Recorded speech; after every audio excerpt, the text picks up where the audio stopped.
17h, 19h, l'actu autrement. Avec Rosa Méziane et Malik Kétou sur Beurre FM. Bienvenue sur Beurre FM, très heureuse de vous retrouver dans l'actu autrement, tous les vendredis de 17h à 19h, 2 heures de débat intense, d'échanges, de discussions pour décrypter l'info. Et bonsoir Malik. Bonsoir Rose, bonsoir à tous. Et à notre micro ce soir pour nous accompagner, Fiona Lazare, députée LREM de la 5e circonscription du Val d'Oise. Bonsoir. Arnaud Gallet, anthropologue et directeur de l'association Enfants Présents. Bonsoir. Bonsoir. Jean Dorido, psychologue et hypnothérapeute. Bonsoir. Bonsoir. Bonsoir à tous. Et Anas Kazib, délégué syndical Sudrail. Bonsoir. Et en cette journée internationale des droits de l'enfant, nous accueillerons en seconde partie le secrétaire d'État chargé de l'enfance et des familles, Adrien Taquet. Et au sommaire de ce soir, la loi sur la sécurité globale examinée depuis mardi par les députés à l'Assemblée nationale. C'est aujourd'hui que l'article 24, le plus polémique sur la diffusion des images des forces de l'ordre, est discuté dans l'hémicycle. Initialement, cette loi devait traduire au niveau législatif un rapport parlementaire consacré au continuum de sécurité destiné à mieux articuler les trois grandes entités que sont la police et la gendarmerie, la police municipale et le secteur de la sécurité privée. Après une vive opposition et une importante manifestation mardi devant l'Assemblée nationale, hier, le ministre de l'Intérieur, Gérald Darmanin, a été convoqué à Matignon par le Premier ministre Jean Castex pour une réunion de crise et éviter que la situation s'envenime dans un contexte sanitaire et économique déjà difficile. C'est d'ores et déjà la réécriture de l'article 24 qui a été décidé. Alors, le gouvernement glisse-t-il dans l'autoritarisme ? Gérald Darmanin jette-t-il de l'huile sur le feu, comme l'accuse l'opposition et même des députés de sa majorité ? La liberté d'informer est-elle menacée ? On en débat dans un instant. Et puis nous consacrerons la seconde partie de cette émission à la protection de l'enfance en ce 31e anniversaire de l'adoption de la Convention internationale des droits de l'enfant par les Nations Unies. C'est l'occasion pour nous de faire le point et de vérifier si notre pays des libertés protège suffisamment son enfance et sa jeunesse, notamment dans ce contexte qui les fragilise. C'est notre second débat avec Monsieur le Ministre et nos invités. L'actu autrement, c'est tout de suite. 17h, 19h, l'actu autrement. Avec Rosa Méziane et Malik Kétou sur Beurre FM. Alors Rose, comme tu l'indiquais tout à l'heure, le Premier ministre a réuni les présidents de groupe et responsables de majorité concernés par l'examen de la proposition de loi. Le Premier ministre a affirmé la volonté du gouvernement de préserver l'équilibre du texte et de lever toute ambiguïté sur son intention de garantir le respect des libertés publiques, notamment la liberté de la presse et la liberté d'expression, tout en protégeant mieux celles et ceux des policiers et gendarmes qui assurent la protection de la population. Alors, c'est vrai qu'il y a beaucoup d'inquiétudes autour de ce texte. On a vu des manifestations avec des slogans peu glorieux concernant les policiers. Madame la députée, finalement, est-ce que le soldat Darmanin est lâché par Macron et Castex ? Non, certainement pas. Je ne pense pas qu'on puisse dire ça. Je pense qu'il faut revenir à l'objet du texte. L'objet du texte, depuis le début, il est très clair. C'est de faire en sorte que les policiers ne puissent plus être jetés à la vindicte populaire sur les réseaux sociaux notamment, en divulguant leur identité, leur visage, leur adresse et en les livrant finalement à des menaces, à des injures, y compris dans leur vie privée. Cela, c'était l'objectif du texte. Et moi, je fais partie, avec un certain nombre de mes collègues, à être très clairement favorable à cet objectif. Par contre, il y avait effectivement un malaise sur la rédaction de l'article de loi tel qu'il était proposé, parce qu'il pouvait être quelque part assez flou sur les intentions, et on l'a vu avec les réflexions d'une part des journalistes, mais aussi des avocats, de la défenseur des droits, de l'ONU. Il y a eu une véritable inquiétude sur la liberté de la presse, la liberté d'expression.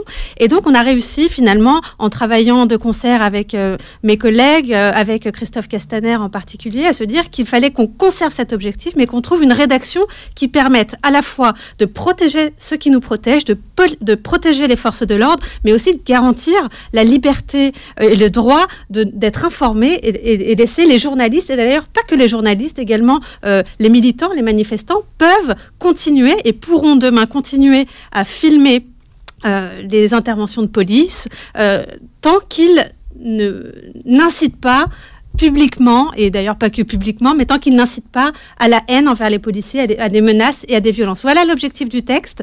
Un amendement a été proposé par le gouvernement. Je pense très sincèrement que c'est bien plus compréhensible tel que c'est rédigé aujourd'hui. Donc on précise très clairement dans l'amendement, sans préjudice du droit d'informer. Donc là, c'est très clair. On pourra continuer d'informer. Et puis, on rajoute un mot qui est le mot manifeste. Donc, ça devrait être sans préjudice du droit d'informer et puni d'1 an d'emprisonnement et de 45 000 € d'amende le fait de diffuser dans le but manifeste qu'il soit porté à son intégrité physique ou psychique l'image du visage ou l'identification d'un agent de police nationale, police municipale ou un gendarme.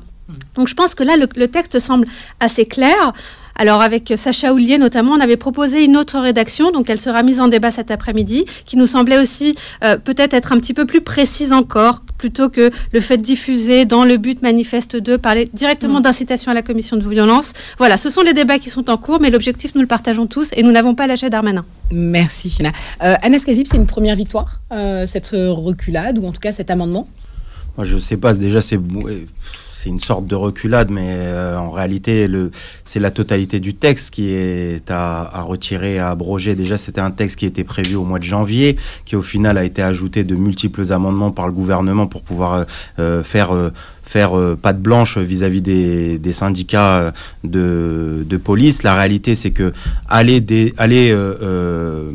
défendre le fait que vous n'avez pas attaqué l'intégrité psychique d'un policier qui demain voit une vidéo où il est en train de matraquer un manifestant, il va dire moi j'ai des lésions psychiques, je n'arrive plus à dormir la nuit. Vous allez faire quoi? Vous allez la laisser diffuser la vidéo? Elle sera retirée. La totalité en fait de cet article 24, sa colonne vertébrale, elle continuera à exister. C'est-à-dire que demain, un policier qui sera en live sur internet, qui sera filmé par un journaliste, pourra dire écoutez, moi je vois que vous êtes en train d'atteindre à ma liberté, à ma sécurité, à ma santé, qu'elle soit physique ou psychique, et c'est ça la réalité du texte. Et puis après il y a en tout cas l'amendement, pour l'instant il n'est pas clair et il n'a pas été proposé. Pour l'instant le projet de loi il est tel qu'il est, c'est-à-dire que il constitue aussi d'autres articles, notamment le fait de normaliser les drones, etc., le fait de faire par exemple en sorte que les caméras piétons qui étaient uniquement dans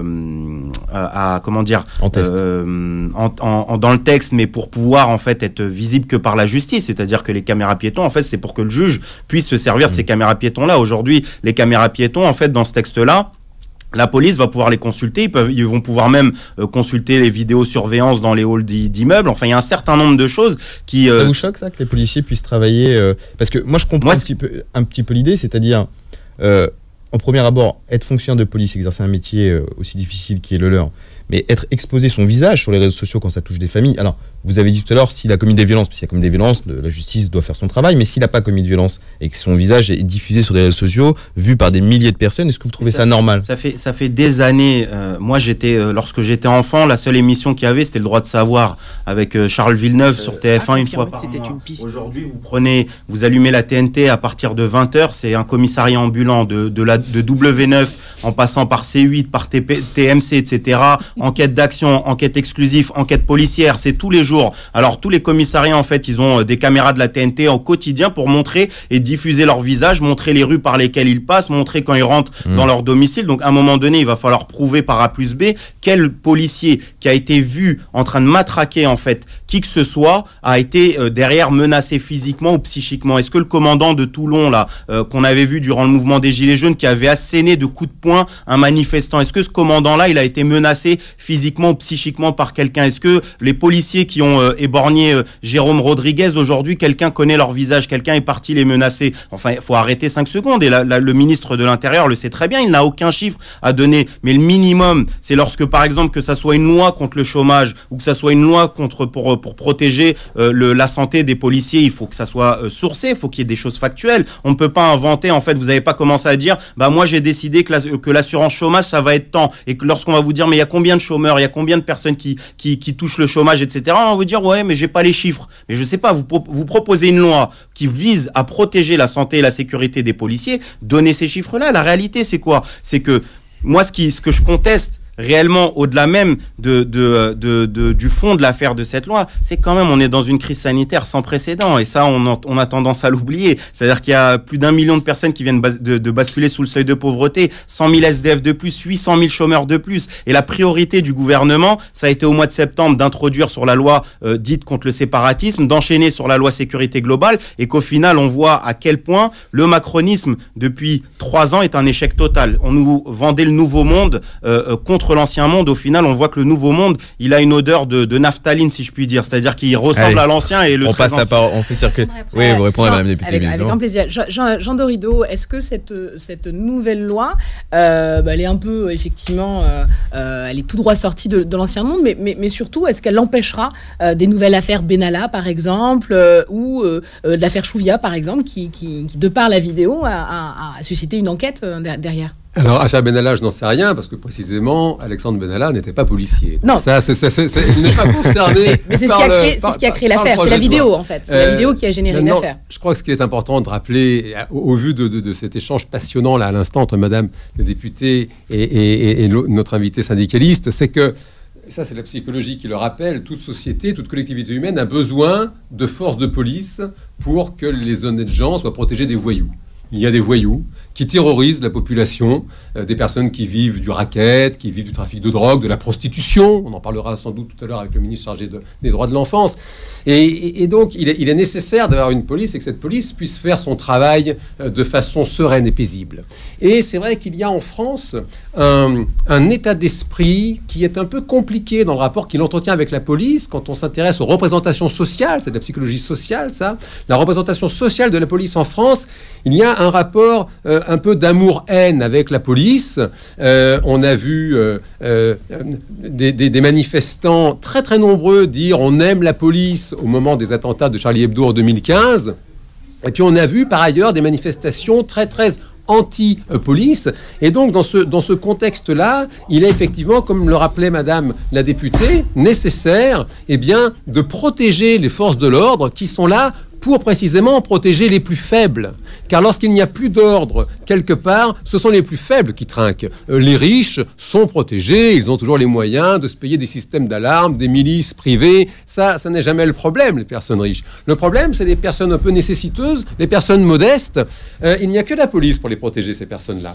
Et il est précisément nécessaire que la collectivité que nous formons les uns les autres à travers le Parlement, parce que c'est quand même pour le Parlement que nous votons. Ce n'est pas pour des syndicalistes que nous votons, ce n'est pas pour des ministres que nous votons, ce sont pour des parlementaires qui discutent les textes de loi, comme l'a rappelé Madame le député, afin de réussir à obtenir quelque chose de pleinement satisfaisant pour que la police puisse faire son travail de protéger les honnêtes gens. Madame la députée, vous allez rebondir sur tout ce qui a été dit, parce que j'imagine que ça vous démange, mais c'est vrai qu'il y a le nouveau schéma national du maintien de l'ordre. Je ne sais pas si vous avez déjà entendu parler de ce schéma, et ce schéma pose aussi des questions, parce que tout à l'heure on parlait de la presse qui devait couvrir les manifestations, mais avec ce schéma qui est mis en place, les journalistes ne peuvent pas couvrir parce qu'ils doivent participer à la dispersion quand les forces de l'ordre donnent des injonctions à disperser. Est-ce que, encore une fois, c'est encore dans la philosophie du texte? Alors, je vais vous répondre là-dessus. Je voudrais quand même rebondir sur ce que vient de dire monsieur. Il y a un point très important que je partage totalement et très en lien avec le texte dont nous parlons actuellement. C'est le fait que la police protège les plus fragiles, les plus précaires et qu'on a besoin de la police. Et moi, je vais vous donner un exemple très concret sur ma circonscription à Argenteuil. Ça fait des semaines, tous les soirs, il y a des tirs de mortier. Où ça ? Sur la dalle d'Argenteuil. Qui est-ce qui habite sur la dalle d'Argenteuil? Ce ne sont pas les plus riches. Et tous les soirs, je reçois des messages d'habitants de ce quartier, de ma circonscription, terrorisés. Des habitants qui ne peuvent pas dormir, qui ne peuvent pas coucher leurs gamins. Alors qu'on est en période de confinement. C'est des personnes qui sont confinées chez elles. Elles n'ont pas de jardin, elles n'ont pas de balcon. Et le soir, elles ont des tirs de mortier sous leurs fenêtres. Donc, elles sont victimes collatérales finalement de ce que font ces voyous. Et dans ce texte de loi sur la sécurité globale, nous proposons tout un arsenal législatif pour rendre impossible finalement l'achat de ces mortiers d'artifice à des personnes qui ne seraient pas des professionnels. Et moi, je porte des amendements pour durcifier encore davantage cette réglementation parce que ce sont ces habitants qui en souffrent. Et puis, bien sûr, ce sont également les policiers. Et les policiers, s'ils sont dans ce quartier-là pour maintenir l'ordre, s'ils ne peuvent pas agir, on en a eu 7 ou 8 qui ont été blessés, c'est juste inadmissible. On a besoin de la police, on doit les protéger. Et puis Pour revenir sur le point que vous évoquiez sur le schéma du maintien de l'ordre. Je pense qu'on va revenir après la pub. On y revient après la pub. Allez, okay, alors, pour le coup. On m'a fait mon lancement, mais à tout de suite dans l'actu autrement.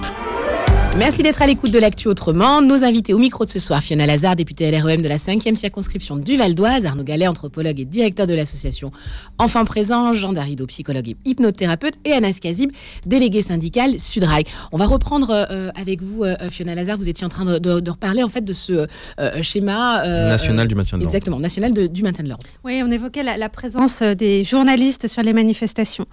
Clairement, ni la loi sécurité globale, ni ce schéma de maintien de l'ordre viennent entraver la participation des journalistes à ces manifestations. C'est nécessaire que les journalistes et que les manifestants puissent continuer de filmer. Pourtant, on a vu des journalistes qui ont été interpellés. Alors, justement, et je voudrais revenir sur une parole qui a pu créer la confusion de notre ministre Darmanin, qui est revenu dessus parce que je pense qu'il a fait une erreur, comme on peut faire des erreurs quand on s'exprime régulièrement sur ces sujets. Il disait que les journalistes devaient se manifester auprès du préfet pour avertir qu'il couvrirait la manifestation. Pardonnez-moi, c'est pas la seule erreur et c'est pas la seule confusion qu'il a créée. Si on peut écouter juste le son de Darmanin sur le floutage, puisque rien n'est inscrit dans la loi. On l'entend, il était sur France Info. Non mais vous avez le droit. Si vous voyez un problème qui relève du code pénal, est-ce que j'ai le droit de le filmer et de le diffuser ?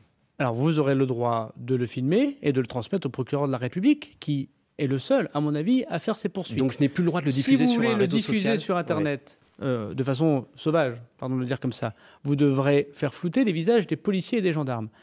Mais je voudrais couper le canard, si je dis la tête du canard qui vole et qui rend complot cet article extrêmement important, qui est l'article 24 de la proposition de M. Fauvergue et Mme Toureau. Je vous interromps un instant, vous dites qu'il faudra le flouter. On a bien lu l'article 24, ce n'est pas dans l'article. Je vais expliquer à vos auditeurs. Il y a aujourd'hui des policiers et des gendarmes qui sont constamment menacés dans leur vie personnelle. Des appels au viol sur des policières ou des gendarmes qui font des interventions, par exemple. Donc là, on est sur quand même une mauvaise compréhension de l'article 24 de la part de Gérald Darmanin. Alors, cet extrait-là, il remonte à il y a quelques semaines, je pense. Et depuis, le texte a évolué. Et puis surtout, le gouvernement a la possibilité d'introduire des amendements dans ce texte. Donc peut-être qu'il souhaitait porter la question du floutage par voie d'amendement, chose à laquelle nous nous sommes opposés. Parce qu'il nous semblait que ce n'était pas nécessaire et que ça ne préservait pas, finalement, ça n'atteignait pas l'objectif et ça limitait quelque part la liberté de la presse, la liberté d'expression. Donc là-dessus, voilà, je pense qu'il y a eu une volonté du ministre de l'Intérieur d'aller plus loin. Nous, parlementaires, c'est nous qui votons le texte, donc nous n'avons pas accepté d'aller sur cette voie-là et il nous semble que le consensus qui est apparu ce matin, qui semble apparaître, est déjà quelque chose d'un peu plus valable. Je reviens juste sur ce qu'on se disait juste avant sur le fait que les journalistes doivent se signaler en préfecture lorsqu'ils couvrent une manifestation. En fait, ils ne doivent pas, ils peuvent. Et s'ils peuvent le faire, c'est à une fin particulière, c'est de pouvoir être protégés par la police et de pouvoir être bien identifiés et ne pas être mêlés... Mais ça vous choque pas des journalistes qui sont interpellés dans l'exercice de leur métier, comme on a pu le voir mardi ? S'ils ne respectent pas la loi. Voilà, c'est ça. Il y a une loi, il faut que la loi soit respectée par tout le monde, y compris par les journalistes. S'ils ont été interpellés, j'imagine qu'il y avait une bonne raison. Moi, j'ai un grand respect pour le travail des journalistes. Il faut un travail qui est essentiel. La liberté de la presse, il faut la garantir. Mais ça reste des citoyens. Visiblement, s'ils ne respectent pas la loi, ils ont été libérés sans aucune charge. À vérifier, mais en tout cas, s'ils ne respectent pas la loi, ils doivent être des justiciables comme les exactement. Arnaud. Oui.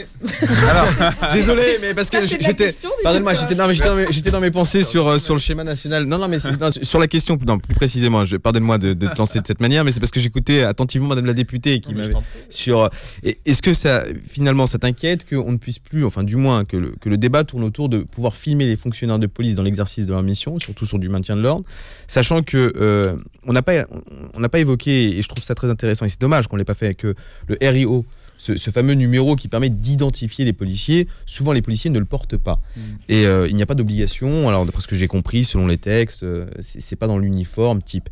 Est-ce qu'il ne serait pas plus évident de pouvoir mettre ce héros de manière plus plus visible sur l'uniforme pour pouvoir identifier les fonctionnaires qui nous interpellent, soit qui commettent des violences pendant des manifestations. Au lieu de trouver des textes, encore des textes administratifs pour encadrer les journalistes ou filmer les policiers.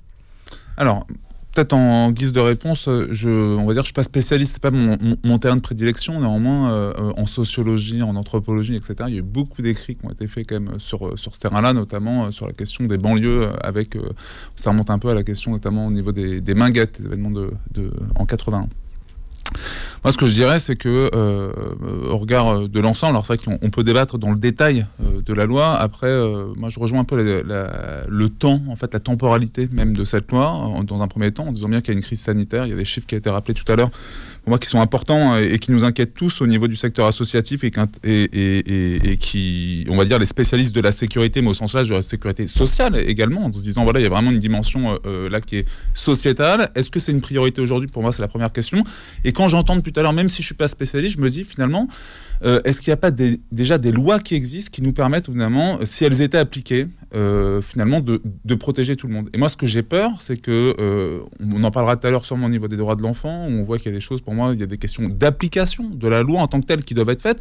Il ne s'agit pas d'inventer le monde, si je peux dire les choses de cette manière-là. Et j'ai peur aussi, en fait, ce qui attise, à mon sens, la haine, en fait, là-dessus, parce que derrière, il y a beaucoup de débats.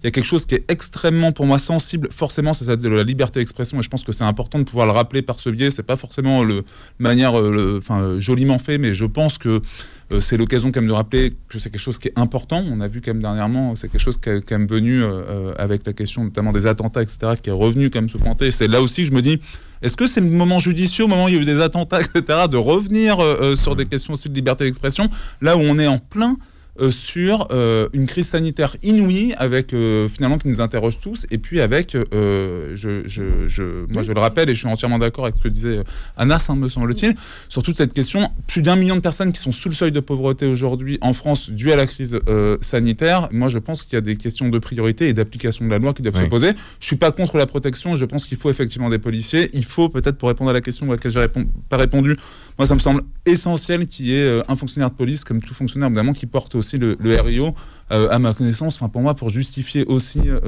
sa présence, c'est quelque chose qui me semble tout à fait... Juste un mot là-dessus pour préciser que sur le RIO, typiquement dans l'article 24, j'ai fait inscrire, vraiment c'est moi qui ai poussé cette idée, puisque ce qui était interdit, c'est de diffuser dans le but de nuire aux policiers tout le visage ou tout élément d'identification du policier, à l'exception du RIO. Et ça, c'est moi qui l'ai fait introduire, parce qu'il me semble que c'est normal de protéger l'individu, l'être humain. Par contre, l'agent de police, le matricule, ça doit être visible. Au contraire, même, ça doit être davantage rendu visible. Compliqué sur des missions civiles. Hein. Ouais. Est-ce qu'au final, Jean, cet article 24, il n'a pas anéanti tout le reste du travail qui a été fait? Alors, Arnaud soulevait la question du terrorisme. On se rend compte qu'aujourd'hui, les opérations Sentinelle, donc les militaires, auront la possibilité de faire usage de leurs armes, ce qui n'était pas le cas auparavant, et c'est ce qui avait donné lieu lors de l'attentat du Bataclan. Les militaires de Sentinelle n'avaient pas la possibilité de répliquer. On parle également de renforcer les polices municipales et l'obligation à Paris, par exemple, d'en avoir une. Est-ce que les articles qui posent problème, notamment sur les drones et la liberté de la presse ou la diffusion des images de policiers, n'a pas complètement balayé le reste du travail qui peut-être est nécessaire pour renforcer aussi les prérogatives des policiers? Disons qu'en fin de compte, pour enchaîner sur ce que vient de dire Arnaud, c'est vrai qu'il y a un vrai souci autour de l'application de la loi. Alors ça, après, c'est le travail des juristes, des parlementaires. C'est toujours l'éternelle question, est-ce qu'on va rajouter une loi de plus qui n'est peut-être finalement pas nécessaire? On est plus, pardon Madame la députée, dans les effets d'annonce d'un gouvernement qui tente de montrer qu'il fait ce qu'il faut, alors qu'effectivement, aujourd'hui, l'arsenal juridique, il est suffisant. Ce qui n'est pas normal, et ce que l'État doit réussir à changer, c'est que des policiers soient inquiétés dans l'exercice de leurs fonctions. Madame la députée nous parle de la fameuse dalle d'Argenteuil et des mortiers. Alors j'entends bien, on interdit les mortiers. Ce qu'il serait préférable d'interdire, c'est les réunions de ces bandes de voyous qui utilisent des mortiers contre les forces de l'ordre. Ce serait, me semble-t-il... Les réunions. Lorsqu'elles dégénèrent et qu'elles mettent en danger les forces de l'ordre et qu'elles empêchent ça existe déjà, c'est dans la loi. Et oui, on revient sur cette idée qu'effectivement, c'est de réussir à donner à la police les moyens de faire son travail, de faire en sorte justement qu'il n'y ait plus de bandes de voyous qui font des attaques aux mortiers, plutôt que dire on interdit les mortiers, demain... Vous n'attaquez pas la racine du mal, oui, demain il y a quelqu'un, une famille qui veut organiser un feu d'artifice dans la police. Pour son neveu ou sa nièce, on dit non monsieur, c'est interdit. C'est lui finalement c'est que ça doit rester professionnel. C'est pour ça qu'on met 1 milliard d'euros de plus dans la police, la gendarmerie et qu'on recrute 10 000 agents supplémentaires. C'est bien pour répondre à cela. Et donc, il faut aussi continuer en ce sens. Anas, au-delà du texte, moi j'ai regardé un petit peu les manifestations. Alors au départ, ils étaient très pacifiques avec des élus de la République, à l'Assemblée nationale et d'autres. Et ils ont un petit peu tourné en fin de soirée. Et j'ai entendu des slogans qui m'ont choqué. Je ne sais pas si vous y étiez présent, mais tout le monde déteste la police. Est-ce que finalement, ce type de slogan n'alimente pas la haine dans notre pays, la violence à l'encontre peut-être d'une profession où tous les fonctionnaires de police ne sont pas tous des pourris?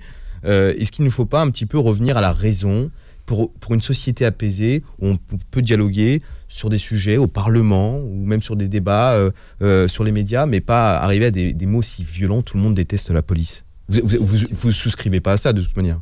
Ni souscription, pour moi, l'institution policière, c'est une institution qui est coercitive. Elle est au service d'un État.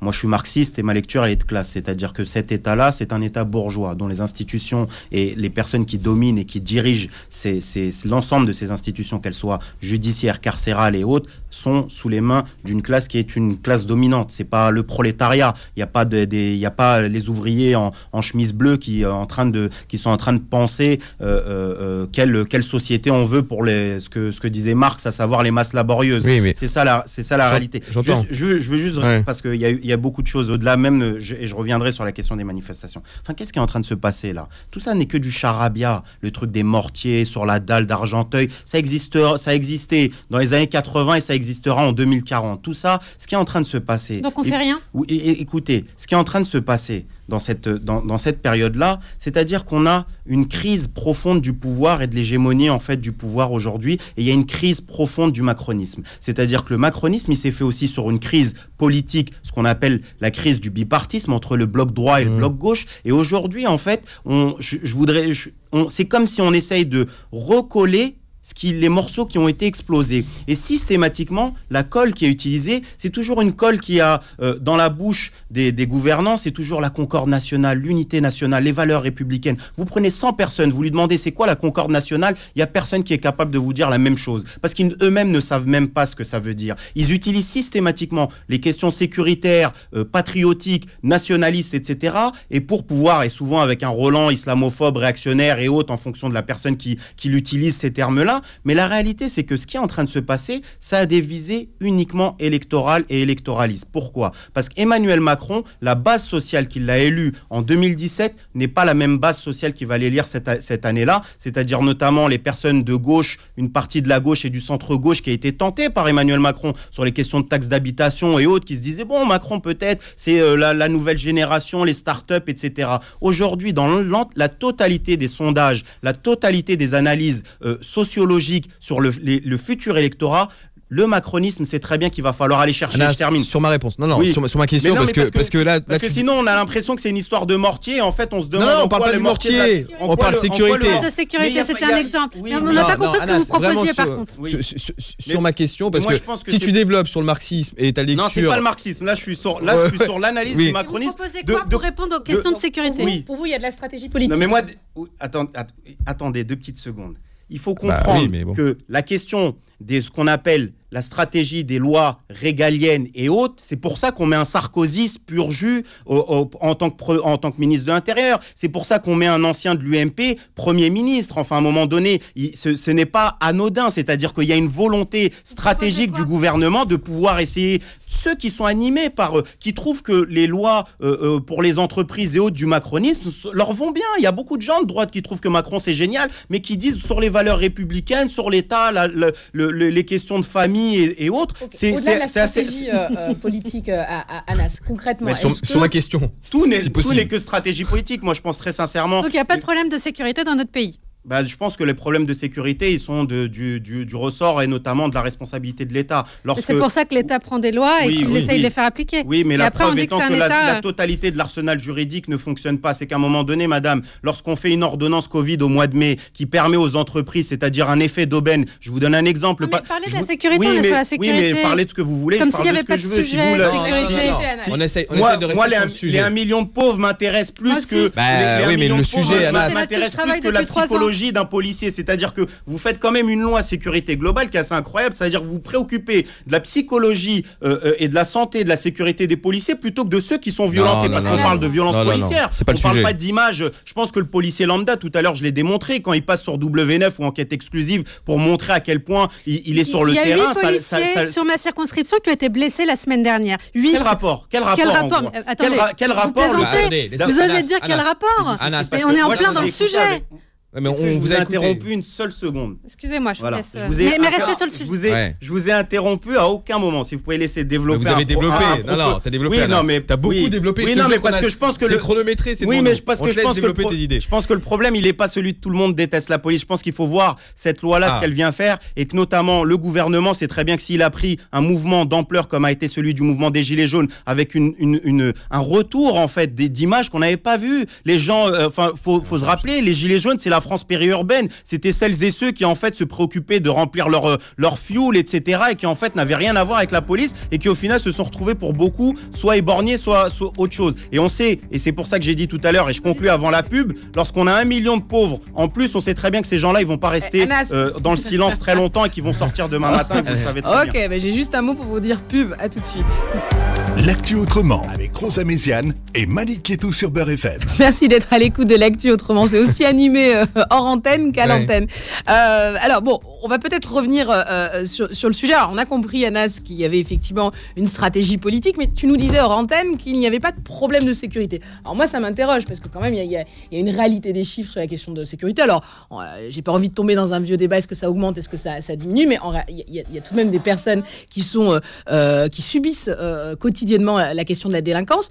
Donc aujourd'hui, le renforcement en fait de l'arsenal juridique, ou en tout cas des moyens, parce que ça a été fait aussi en partie pour la police, c'est quelque chose de mauvais pour toi, pour finir, parce qu'on t'a interrompu. Qu'est-ce qu'a dit Monsieur Fauvergue, l'ancien patron du RAID qui propose ce texte de loi? Il a dit on a perdu la bataille de la communication. C'est pas moi je veux le dire et je rejoins peut-être ce que vont dire certains députés, ce n'est pas une loi pour interdire la liberté d'expression. C'est pas une loi pour interdire la liberté de la presse, cette loi-là.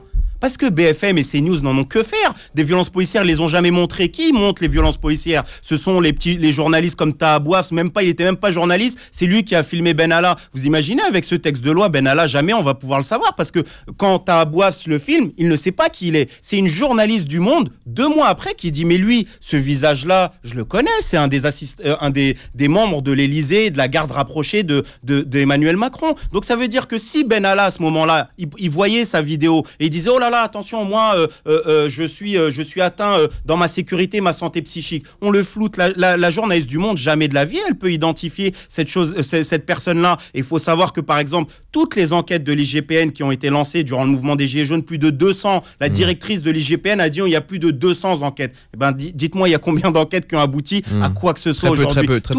Tout ça n'est que du baratin. Il vise à interdire une certaine presse. Et c'est la presse indépendante, c'est-à-dire toutes celles et ceux qui aujourd'hui font de leur journalisme un journal de la loi, parce que là on parle de l'article 24 spécifiquement. La loi est autre chose, mais le texte sur l'article 24, il vise notamment, et on l'a vu tout à l'heure, Malik parlait de la manifestation de mardi, mais on a vu des journalistes qui parfois transmettent même des images à CNews, BFM, comme Clément Lano et autres, être interdits de filmer. On leur a dit, on demande la dispersion, vous vous dispersez, vous rendez compte quand même, le rôle d'un journaliste, c'est d'être au cœur de l'information, d'informer, et il prend ses responsabilités-là. Sur cette question, le journaliste doit être au cœur des manifestations, et que c'est vrai que dispersion... Il doit pas se mettre en danger, il doit respecter la loi. Je voudrais quand même lever... il fait son travail. Bien sûr qu'il fait son travail, et il faut le laisser faire son travail. Les policiers font leur travail, il faut aussi les laisser faire leur travail. Je pense que c'est assez simple. Et Taha Bouafs pourra toujours continuer de filmer comme il l'a fait avec Benalla, comme il le fait régulièrement sur les manifestations. Moi, je pense que ce que fait Taha Bouaf, même si derrière c'est utilisé de telle ou telle manière, c'est utile parce qu'on a besoin de savoir ce qui se passe sur les manifestations. On a besoin d'avoir ce point de vue de manifestants. On a besoin d'avoir le point de vue des journalistes officiels. On a besoin aussi d'avoir peut-être aussi le son de cloche de la police de temps en temps. Donc on ne doit pas être inquiet. On ne doit pas être inquiet sur la liberté de la presse. Non. Aujourd'hui, je pense que le texte le permet. Enfin, excusez-moi, vous avez un syndicaliste en face de vous. S'il y a bien une institution qui est comme ça et dont les ministres en fait font la communication mieux que quiconque, c'est bien l'institution policière. Moi, je suis désolé, mon ministre c'est Djebari. Je peux demander ce que je veux à Djebari, il m'a jamais calculé. Et pourtant, ça fait des années et des années que les cheminots, par exemple, les syndicalistes, ils militent. Mais pourquoi, bizarrement, Castaner en 2018, lorsque il y a eu la fameuse grève des PV qui allait arriver, attention, on va être avec les gilets jaunes, on va faire la grève des PV. Tout de suite, on a convoqué le syndicat Alliance. Il a dit, bah écoutez, on est agréablement surpris parce qu'on a obtenu plus que ce qu'on a demandé. C'est incroyable quand même. Ce gouvernement qui systématiquement, lorsqu'il y a un retour de la lutte de classe que n'aime pas le gouvernement, rattrape la police pour leur dire, on est avec vous. Et ça a été la même chose durant la réforme des retraites. Et vous le savez très bien, on a dit, mais attendez, vous avez dit, vous l'alignez les 42 régimes spéciaux. Pourquoi vous sortez la police et les douanes tout de suite, automatiquement? On a dit, oui, mais la police, c'est autre chose. Jean Dorido. Alors la question, un petit peu, parce que là on est parti un petit peu sur... Alors, je vais essayer de poser une question un peu plus philosophique. Est-ce que le gouvernement, vu la tension du pays, ne chérit pas trop ses policiers pour ne pas se confronter au peuple? Voilà, la question c'est celle-ci. Alors le gouvernement, je vois à peu près ce que c'est. Le peuple, alors là c'est une notion déjà beaucoup plus vague. Chacun son peuple, surtout en politique. Je crois que vous avez posé une excellente question tout à l'heure, Malik, avec des slogans comme « tout le monde déteste la police ». Voilà, c'est qu'est-ce que ça m'a heurté, moi. Je vous comprends. D'abord tout le monde, voilà, il y a quelque chose d'assez autoritaire, hein, tout le monde. Alors si vous ne vous reconnaissez pas dans ce slogan, ça veut dire que vous êtes disqualifié immédiatement. Et c'est vrai qu'il y a dans toutes les idéologies qui circulent dans notre pays, il y a un logiciel qui existe depuis longtemps. On pourrait dater ça de 1968 avec ce slogan profondément indigne, CRS SS. Oui. On a toute une jeunesse marxiste, et merci Anas d'avoir rappelé clairement d'où vous parlez, pour reprendre des termes marxistes. Voilà, vous heureusement. Il avance pas visage caché. C'est très clair, donc vous êtes vraiment, merci de cette transparence. Donc c'est très clair, il y a toute une jeunesse marxiste qui, si vous voulez, s'est construite dans une espèce d'idéologie et de fantasme du grand soir, avec un ennemi à abattre, c'est le policier. Madame le député le rappelait tout à l'heure, toute collectivité humaine a besoin d'une police pour protéger les plus faibles. Et d'ailleurs, c'est très intéressant, ça, c'est Arnaud, l'anthropologue, qui pourra nous expliquer comment les patrons, même les mâles dominants chez les singes, ne sont pas forcément les plus jeunes, les plus forts. Il y a une organisation sociale qui se construit, ça c'est vraiment darwinien. Nous sommes construits comme ça, et cette police doit pouvoir travailler tranquillement dans le processus démocratique avec des personnes qui font leur job, qui critiquent, qui attaquent, qui discutent. Et je trouve, pour peut-être terminer sur une note optimiste, que tout ça est assez rassurant. Notre pays, quoi qu'on dise, va quand même plutôt bien. Il y a une loi qui est discutée au Parlement, il y a des émissions de radio qui se font librement pour se chamailler, pour critiquer, et ça c'est assez rassurant. Il y a peu de pays dans le monde qui peuvent s'enorgueillir d'avoir une telle liberté, me semble-t-il. Sur cette surpuissance, Arnaud, des syndicats de police, c'est vrai qu'il est plutôt rare de dialoguer comme ça, de manière frontale, avec son ministre de tutelle. Est-ce qu'effectivement, on a un peu peur que la police puisse lâcher le gouvernement? Est-ce on fait un peu plus attention aux réclamations des policiers que des enseignants ou des soignants qui, je crois qu'ils avaient fait grève pendant 1 an presque, avant d'être écoutés? Oui, c'est sûr que c'est un sujet qui est extrêmement sensible au niveau sécuritaire quel que soit le gouvernement. Ça l'a toujours été, inévitablement. Après, je pense que faut se dire aussi les choses de manière très claire. On sait que la police manque de moyens. Il y avait des annonces qui ont été rappelées tout à l'heure par Madame Lazare, et je pense que après c'est toujours pareil. Moi je me méfie toujours des effets d'annonce au niveau des moyens. C'est-à-dire que si les annonces par exemple faites au niveau des moyens permettent notamment, d'accueillir individuellement chaque victime dans un commissariat quand il y a, je pense notamment aux victimes de violences sexuelles, violences physiques, etc., plutôt que d'avoir des bureaux complètement partagés où il n'y a aucune confidentialité, etc., je me dis c'est une bonne chose. Si c'est juste avoir des moyens d'une certaine manière pour des effets d'annonce, ça m'interroge un peu plus. Donc aujourd'hui, moi j'attends peut-être des détails par rapport à ça. Quoi qu'il en soit, moi je suis convaincu que les les forces de l'ordre font un métier qui est extrêmement difficile aujourd'hui pour différentes raisons. Je suis convaincu également qu'il y en a certains qui franchissent plus que la limite quand on voit certaines images qui sont insoutenables réellement. Il y a une violence, je suis désolé, qu'est-ce qui justifie une violence comme celle-là d'avoir une personne qui a par exemple la tête sous son, une tête sous son genou, etc. Il n'y a rien. Alors après, c'est humain. Bon, d'accord, très bien. Une fois qu'on a dit ça, c'est bien, sauf qu'il faut le dénoncer, sauf qu'il faut effectivement appliquer la loi, etc. Moi, oui, donc il y a un sujet sensible. Moi, je trouve ça bien quand même qu'il y ait cette reconnaissance d'une certaine manière que la police manque de moyens. Après, encore une fois, la vraie question, c'est comment est-ce que c'est utilisé. Si c'est utilisé sur le tout sécuritaire, là, on a besoin aussi d'une réelle écoute, et pour les victimes, qui me semble essentielle. Et on voit bien qu'aujourd'hui, c'est ce qui manque. On parle de beaucoup. Il y a eu un Grenelle sur les violences faites aux femmes, ce qui était, je pense, une bonne chose, permettre au moins d'en parler, etc. Et on voit bien que cette question, elle est centrale aussi sur l'écoute, sur cette première écoute au niveau du commissariat, et que bien souvent, même s'il y a de plus en plus de policiers d'ailleurs qui sont formés, c'est important de le dire, là aussi, il y a peut-être des coûts aussi qui sont impactés, mais on voit bien que les conditions de travail en tant que telles, des fois, ne permettent pas le recueil de cette parole.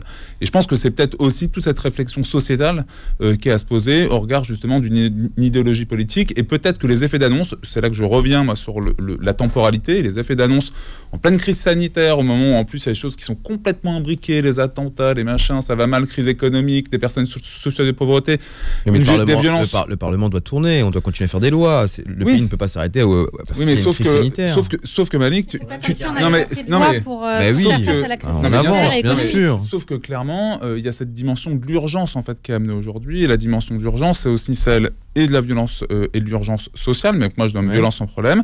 C'est également cette violence intrafamiliale qui augmente de manière massive, avec ce que je dis, si on nous dit en même temps, bah tiens, on augmente des moyens, on met des moyens supplémentaires pour la police pour lutter justement contre cette violence-là, je pense qu'il y a des questions aussi de pédagogie sur la manière dont les choses sont amenées. Et là, malheureusement, on voit bien que ça se cristallise autour de cette question, et qui est essentielle, bien évidemment, de liberté d'expression. Je me permets de rejoindre M. Guellet sur la question des violences intrafamiliales, surtout en cette période de confinement où on a une hausse des violences intrafamiliales. Et je voudrais le rassurer, parce que suite au Grenelle des violences conjugales l'année dernière, il y a un certain nombre de mesures qui ont été prises, notamment pour la formation des agents de police et des gendarmes, mais également pour l'accueil dans les commissariats. Donc on a un certain nombre de commissariats qui maintenant ont des sortes de sas pour que la parole puisse être recueillie de manière confidentielle et confortable pour les personnes qui viennent témoigner. Et puis on a également davantage de psychologues et d'assistantes sociales, assistants sociaux dans les commissariats. Donc là-dessus, je pense qu'on va dans le bon sens, mais c'est vrai qu'on vient de tellement loin qu'il faudra continuer. C'est quoi davantage? C'est combien d'assistantes? C'est réellement combien de personnes? Non, mais je ne saurais pas vous donner un chiffre, mais on avance et il faudra continuer. Et puis je voudrais terminer quand même pour dire une chose, c'est qu'il y a un point sur lequel je suis d'accord avec monsieur en face. Et non, mais je pense que c'est important parce que je suis vraiment. Il est surpris. Mais non, mais c'est pour ça que je tenais à le dire. C'est sur la liberté de la presse. Oui. Non, alors il y a la liberté de la presse, bien sûr, mais. Les tailles bourgeois. Non, c'est pas ce que j'allais confirmer. Non. Non, mais autant il faut être très ferme contre toutes les violences qui sont faites contre les policiers, autant il faut être sanctionné de manière très ferme les dérives de certains policiers qui viennent salir toute une profession. Ça, c'est l'équilibre. Et là-dessus, je pense qu'on peut faire mieux et qu'on devra faire mieux dans les années qui viennent. De quelle manière, si vous êtes député, si vous êtes amené à travailler sur une loi, ce serait quoi? Mieux punir ou punir de manière plus efficace les policiers qui se comportent mal? Je pense qu'il faudrait peut-être commencer par se poser la question de l'IGPN, voir si le fonctionnement de l'IGPN aujourd'hui est satisfaisant. C'est un sujet qu'il faut creuser, mais je crois que la fermeté, elle doit être dans les deux sens. D'une part, pour protéger les personnes qui seraient victimes de violences de certains policiers, mais surtout pour l'image de la police dans son ensemble et pour réconcilier les Français avec leur police. Donc Anas, finalement, non mais au-delà du scepticisme, c'est une loi sur la sécurité globale. On peut proposer un amendement pour dissoudre l'IGPN, par exemple. Non mais la députée travaille sérieusement sur ces sujets, et je peux vous assurer que c'est pas tous les députés qui font ce genre de travail. Mais honnêtement, au-delà, on avance quand même quand on dit il faut peut-être réformer l'IGPN, essayer de protéger des personnes qui sont des fois victimes de la police. C'est-à-dire que presque plus d'inquiétude, on va dans le bon sens. Enfin, on va dans aucun bon sens. Enfin, on va dans le. J'ai essayé de trouver un point d'accord entre nous quand même. Oui, non, mais il n'y a pas de problème. Il faut faire des efforts. Je ne représente pas la population ici.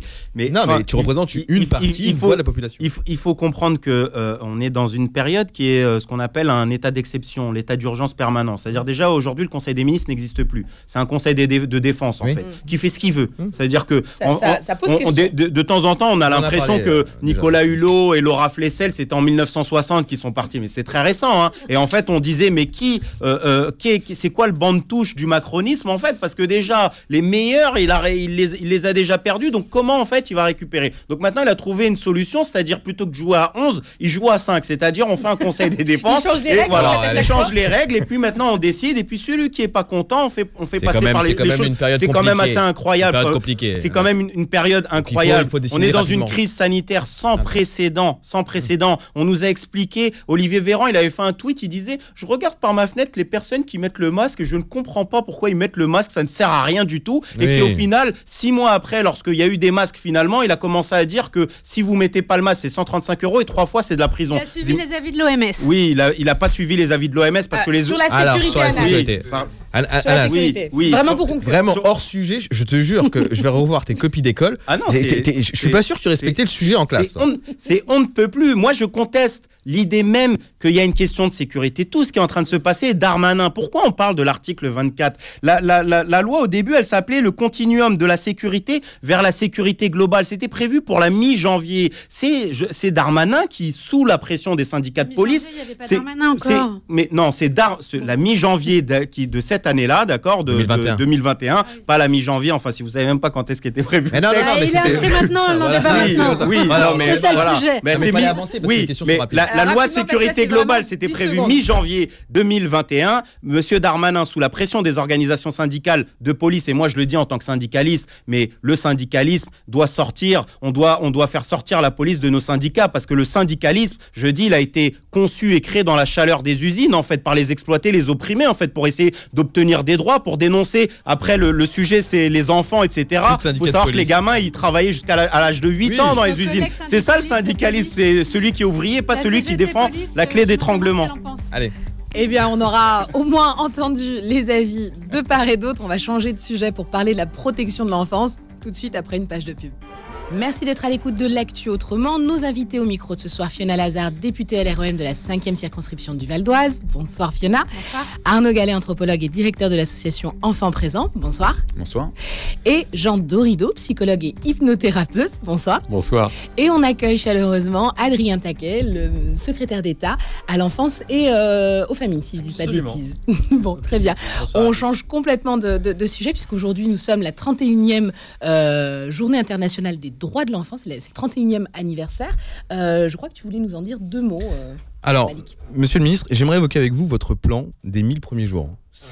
Pour le coup, c'est véritablement... Alors, c'est quelque chose que je suis parti faire des recherches un peu hier. J'avais découvert que c'était déjà un programme qui existait chez l'UNICEF et qu'il y avait déjà des travaux sur ces questions-là. Le renforcement des moyens du 119, c'était un petit peu l'idée de votre projet. Le numéro d'appel pour l'enfance en danger. La généralisation sur l'ensemble du territoire d'ici 2022 des unités d'accueil médico-judiciaire qui proposent aux mineurs un accompagnement judiciaire et médical. La création de 5 nouvelles unités spécialisées dans la prise en charge des psychotraumatismes. C'est bien ça. L'inscription d'un systématique des individus condamnés pour des consultations ou détentions de contenu pédopornographique au fichier judiciaire automatisé des auteurs d'infractions sexuelles. Et ensuite, le lancement d'une plateforme téléphonique d'écoute et d'orientation à destination des personnes attirées sexuellement par des enfants. Donc c'est ce que j'ai lu sur ce programme. J'ai une question, parce que honnêtement, je ne suis pas un expert dans le domaine, mais j'ai découvert aussi que les enfants, enfin du moins concernant les violences, il y avait les violences psychiques et donc les violences conjugales, qu'on avait tout à l'heure sur laquelle on en a parlé. Il y a un numéro qui s'appelle 3919. C'est le numéro qui a été mis en place. Alors, j'ai été un petit peu choqué parce que je me suis rendu compte que pour des raisons exceptionnelles, ce numéro est accessible que de 9h à 19h, du lundi au vendredi, pas les dimanches et les soirs. Alors, bonjour à tous. Vous avez évoqué beaucoup de sujets là dans votre question. Oui. Et avec le plus grand respect et l'amitié, évidemment, que je vous porte en mélangeant 2-3 choses. D'accord. Donc, je vais évidemment répondre à votre question, mais je vais peut-être essayer de démêler les fils. D'accord, allez-y. Les 1000 jours, c'est une chose qui a assez peu de rapport, quoique, avec tout le reste que vous avez évoqué. Les 1000 jours, c'est vraiment l'aspect prévention de la politique que je mène.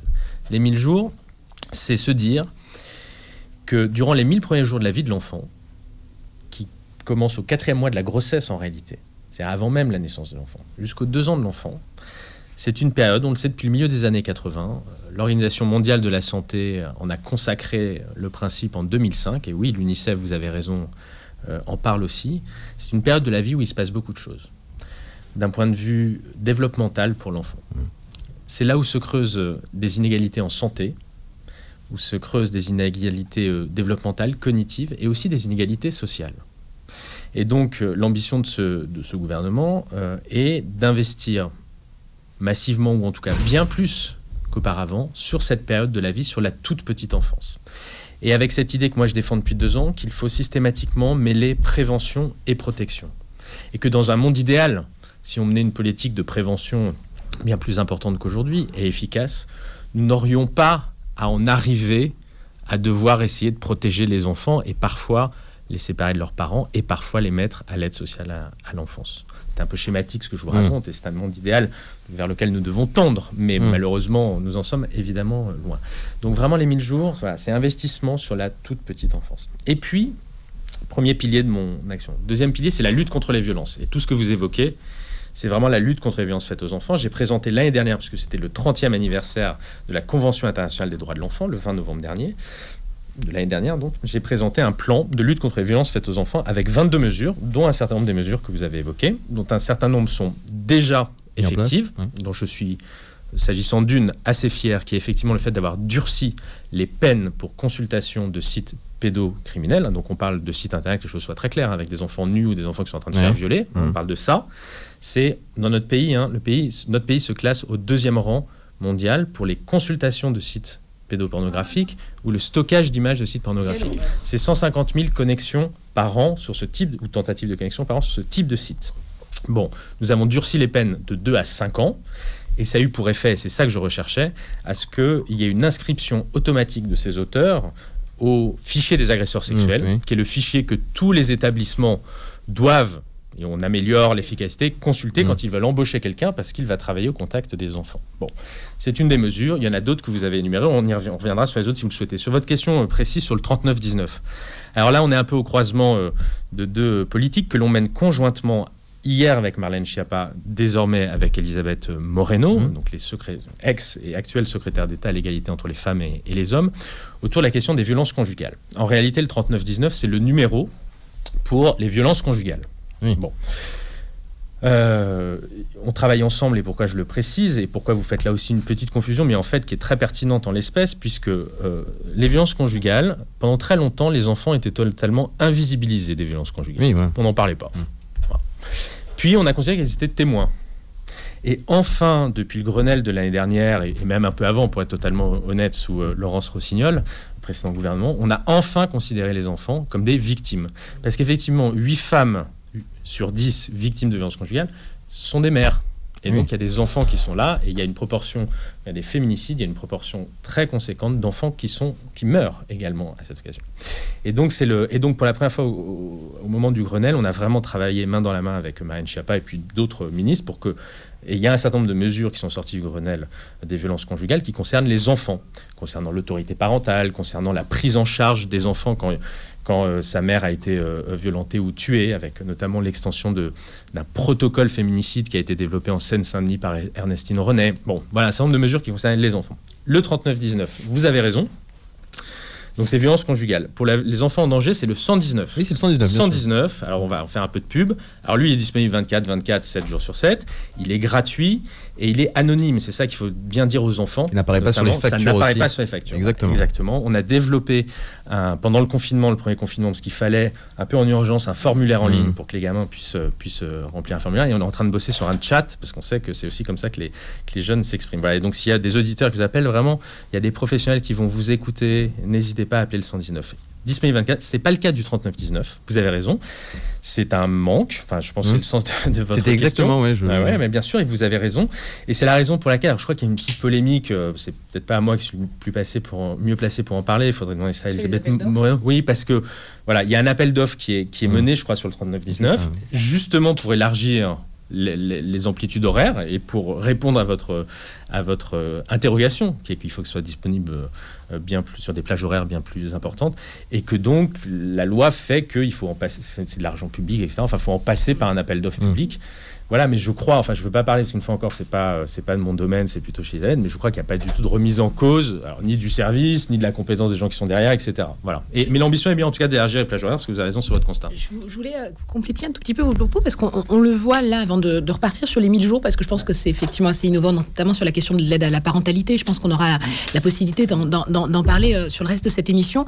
Mais on le voit tout de même que, au final, votre portefeuille, il a une transversalité particulière. Et de nombreuses associations demandent en fait véritablement un ministère en fait de l'enfance, parce que vous touchez effectivement la question des parents, également des violences conjugales, dont aussi la justice, l'intérieur. Enfin, et est-ce qu'il est peut-être pas temps, ou vous allez nous dire pourquoi c'est pas encore le cas, de créer un véritable ministère de l'enfance? C'est très gentil à ces associations parce qu'elles m'apportent une forme de soutien. Elles veulent que je sois promu, que je fasse du secrétaire d'État à ministre. Donc je ne peux que les remercier. Moi, je vous appelais Monsieur le ministre tout à l'heure directement. Mais c'est l'usage. J'aurais pas du tout été gêné que vous m'appeliez Monsieur le secrétaire d'État, voire Adrien. Il y a pas aucun souci. On est entre nous. Mais non, mais plus sérieusement là-dessus. Donc c'est plutôt.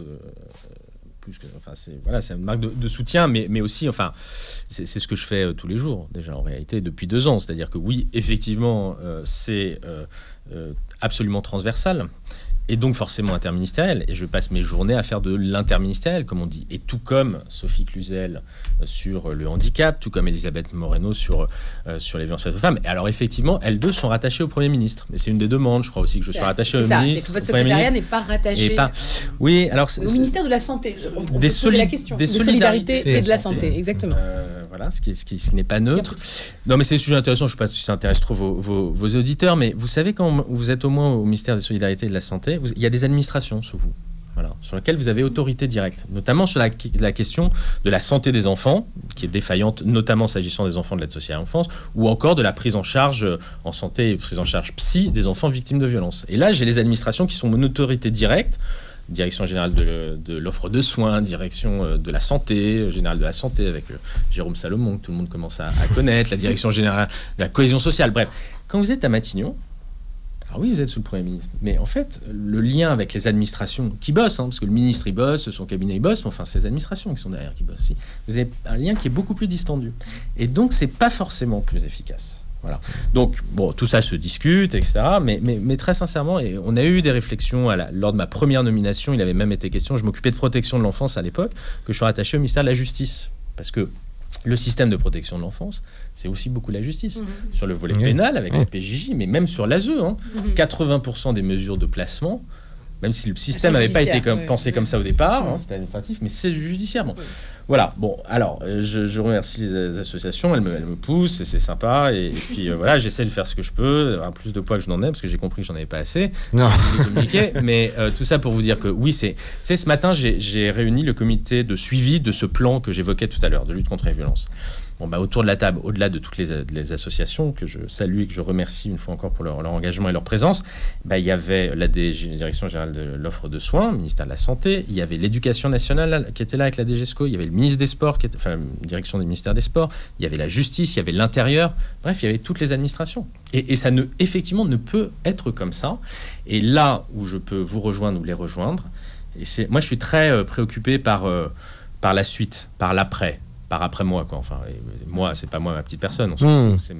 Ce qui est clair, c'est que, et j'espère qu'on a un effet cliquet là, c'est que avoir quelqu'un qui soit ministre, secrétaire d'État, quel que soit son rattachement, qui s'occupe 24/7 de l'enfance, ça change tout. Voilà. Et c'est plus il y a quelqu'un ou il y a personne. Enfin, Arnaud, qui a connu d'autres gouvernements et qui est sur le sujet depuis plus longtemps que moi, a peut-être un avis là-dessus. Justement, Arnaud, je fais la transition avec toi. Je crois que tu voulais poser une question ou tu avais un propos.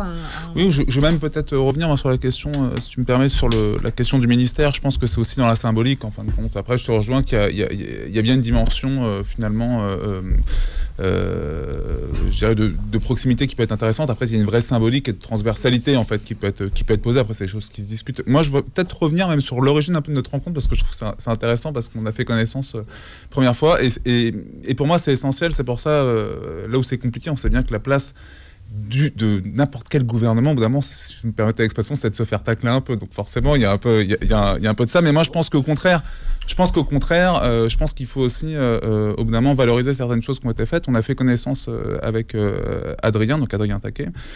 Le 6 février 2018 ou 2019 2019, on va nous donner l'horaire dans quelques temps. Il est précis. C'est un homme amoureux, il connaît l'horaire, pas du tout. Il connaît la date. Par contre, je sais bien que c'est un 6 février parce que c'est la journée internationale de lutte, d'abolition des violences, des mutilations sexuelles féminines. Et le déplacement a été fait avec Marlène Schiappa à l'époque, et j'ai trouvé effectivement que là, pour le coup, le symbole, parce que je parlais du symbole au niveau du ministère, était fort. C'est-à-dire qu'on avait bien cette question-là qui est souvent renvoyée en fait à l'égalité femmes-hommes et à des violences faites aux femmes. J'ai trouvé que le rappeler qu'il y avait une dimension justement de l'enfance, parce que ce sont principalement des petites filles qui sont victimes, y compris en France, on l'oublie parce qu'on a tendance à se dire ça se passe, c'est plutôt exotique comme coutume, etc. Pas du tout. En France, chaque année, vous avez des milliers, je crois 60 000, si je dis pas de bêtises, il y aurait 60 000, alors c'est pas 60 000 en tout, mais il y aurait 60 000 femmes en France qui auraient été victimes de mutilations sexuelles féminines, et j'ai trouvé moi que le symbole était fort. D'autres choses qui me semblent intéressantes dans la politique, et encore une fois, je suis pas encarté, si je peux dire ça comme ça, mais qui me semblent intéressantes dans la manière. On a des points de divergence. Exactement. Et ce qui me semble intéressant dans la manière dont les choses sont amenées aujourd'hui, il y a cette dimension préventive. Elle est essentielle. Pourquoi ? Elle est essentielle pas uniquement pour se dire tiens, on va investir sur la prévention, etc. Parce qu'elle ramène quelque chose qui est utile. À savoir que il faut penser aussi la question des droits de l'enfant, de la protection de l'enfance de manière positive. C'est-à-dire qu'il y a effectivement la question de l'enfance en danger, qui est inévitable, sur laquelle on doit agir, on doit appeler, on doit dénoncer, on a un devoir de citoyen. Et il y a également celle qui est finalement, on doit sortir de l'inné aussi sur la conception du parent. Et je pense que sur les 1000 premiers jours auxquels j'ai pu travailler, je pense qu'il y a aussi une réelle continuité des politiques publiques. Et ça, c'est important aussi pour les auditeurs, je pense, de le comprendre, c'est que le souci, il y a eu une fin de quinquennat avec notamment Laurence Rossignol, où il y avait eu un rapport qui lui avait été remis sur les besoins fondamentaux des enfants en protection de l'enfance. Et il y a eu un souci là de continuité avec de l'élargir déjà au sens large à tous les enfants. Enfin, je m'arrêter si je m'abuse. Et moi, ce que je trouve intéressant justement, et après il y a eu cette continuité aujourd'hui autour d'un plan de lutte contre les violences faites aux enfants. Alors, est-ce qu'il y a toujours des questions de financement, etc. Est-ce qu'il y a assez d'argent ou pas, etc. Moi, c'est peut-être là-dessus qu'on peut discuter. Quoi qu'il en soit, chose que j'ai déjà dite, et c'est essentiel, je pense qu'à partir du moment où on nomme les choses d'un point de vue politique, à partir du moment où on gouverne, et qu'on dit au bout d'un moment, il y a des violences qui sont inacceptables en tant que telles, qui ne doivent pas, il y a des chiffres qui sont terribles, et je trouve que le fait que Adrien Taquet puisse le dire qu'il y a 165 000 enfants en France chaque année victimes de violences sexuelles, 165 000 enfants en France, un enfant qui meurt tous les 5 jours sous les coups de ses parents, et multiples chiffres comme ça qui sont alarmants, notamment sur les tout petits. Le fait de le dire, déjà, je trouve que c'est déjà beaucoup. Après, il y a effectivement des questions de moyens dont on parlait aussi tout à l'heure, avec une dimension plutôt sur la sécurité globale, mais qui n'est pas forcément très loin, parce qu'il y a aussi les coûts des victimes. Alors, sur les questions de prévention, est-ce que véritable, parce que c'est vrai que c'est nouveau, mais est-ce que le gouvernement met tous les moyens pour protéger les enfants dans notre pays ? Probablement jamais assez. Quand on regarde la situation, même si, quand on regarde la situation actuelle, Arnaud a donné quelques chiffres, effectivement, je les répète, parce qu'on les connaît en fait depuis quelques temps, et à chaque fois on retombe de notre chaise comme si on les découvrait.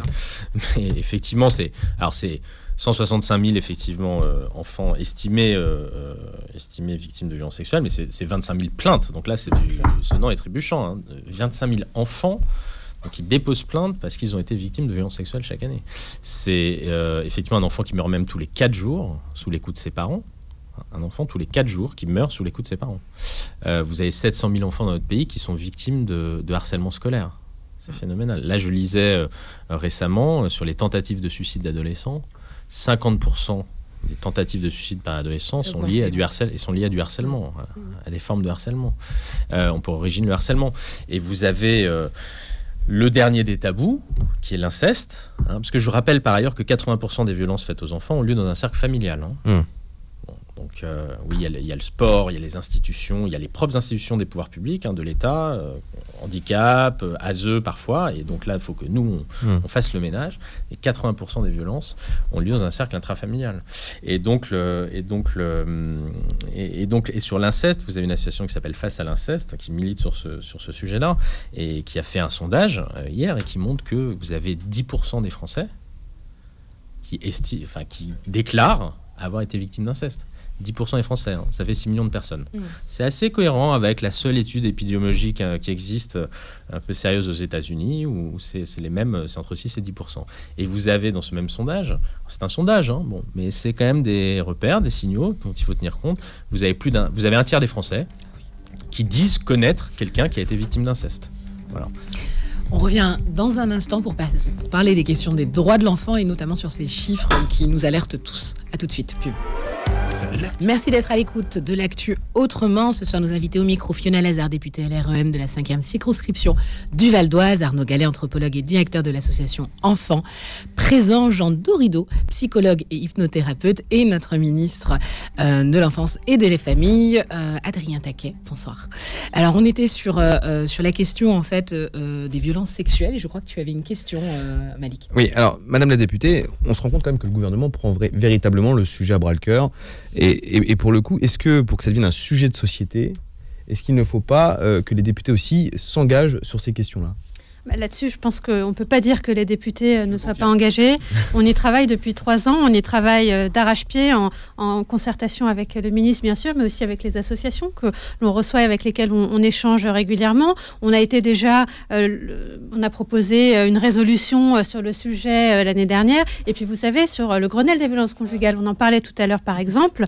On a beaucoup travaillé aussi sur cette question. Et la question des enfants co-victimes des violences conjugales, nous l'avons portée au Parlement suite à nos travaux à l'Assemblée nationale. Je voulais rebondir aussi sur la question des lignes d'écoute, parce qu'on a parlé du 3919 tout à l'heure, c'est très important, et rappeler d'ailleurs que c'est une ligne d'écoute, ce n'est pas une ligne d'urgence, ce n'est pas une ligne de police. Si on a besoin d'appeler la police, ce n'est pas le 3919 qu'il faut faire, mais c'est bien le 17, donc là-dessus je pense qu'il faut le rappeler. Le ministre reparlait du numéro 119 pour l'écoute des enfants. Et puis, je voudrais aussi rappeler 2 outils qui sont à la disposition des personnes victimes de violences, les personnes victimes de violences conjugales, mais aussi potentiellement les enfants et les adolescents.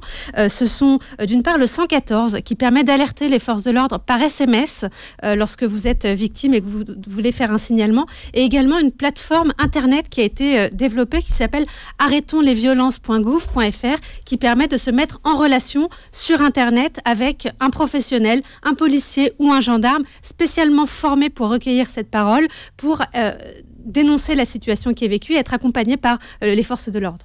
Alors, moi, sur ces questions de numéros, je pense que ça se voit à l'écran, mais pour ceux qui nous écoutent, je me suis blessée et je vous assure que quand j'ai fait mon accident, j'ai mis quand même quelques secondes avant de me rappeler que les pompiers c'était 18, véritablement. Et je me pose la question de ces enfants qui ont une multitude de numéros, dont le 3020, je crois, pour le harcèlement scolaire. Je ne sais pas si un enfant qui est en souffrance a la capacité en fait de faire le tri avec tous ces numéros. Alors j'imagine que quand il tombe sur les plateformes, on le guide, mais est-ce qu'on n'a pas, dans notre pays, pour le coup, la facilité du numéro vert dès qu'il se passe quelque chose et que ça va mal? Ça, c'est ma première question. Et puis sur la question du tabou, mais je pense que je vais avoir peut-être récolté l'avis de tout le monde. Sur la question du tabou, moi, on a rappelé les chiffres tout à l'heure. C'est quand même un sacré tabou français, la question des violences sexuelles et encore plus de l'inceste. Est-ce qu'on est prêt en France à parler de ces questions? Moi, j'ai quand même l'impression, alors on a vu l'affaire Matzneff qui ressort comme ça 40 ans après. Est-ce qu'on est prêt aujourd'hui? Est-ce que notre société est mature pour parler des violences faites aux enfants? J'ai encore l'impression que c'est très ancien temps. On met ça sous le tapis et puis ça concerne que les autres familles, quoi. Puis on se rend compte qu'avec les chiffres, non, c'est 1 sur 10, quoi. Peut-être Jean Alors, on peut rappeler que l'affaire Matzneff n'était pas à caractère d'inceste, parce que pour le coup, Matzneff était extérieur à ce qui se passait avec Madame Vanessa Springora. Pour autant, j'aimerais apporter aussi ma pierre à l'édifice. Vraiment, quand les trains arrivent à l'heure, il faut le dire. Et c'est vrai que c'est extraordinaire de voir précisément un ministre, monsieur le ministre, chargé de l'enfance. Ça, c'est vraiment une énorme avancée, extrêmement appréciable. Maintenant, pour répondre à votre question, Rose, par rapport à ce que vous évoquiez tout à l'heure, monsieur le ministre, justement, cette question de l'inceste qui est effrayant, et mon expérience clinique, les personnes que je reçois, il ne se passe pas 1 an sans que je n'ai dans mon cabinet des personnes adultes, comme vous et moi, qui me rapportent qu'elles ont été agressées sexuellement étant enfants.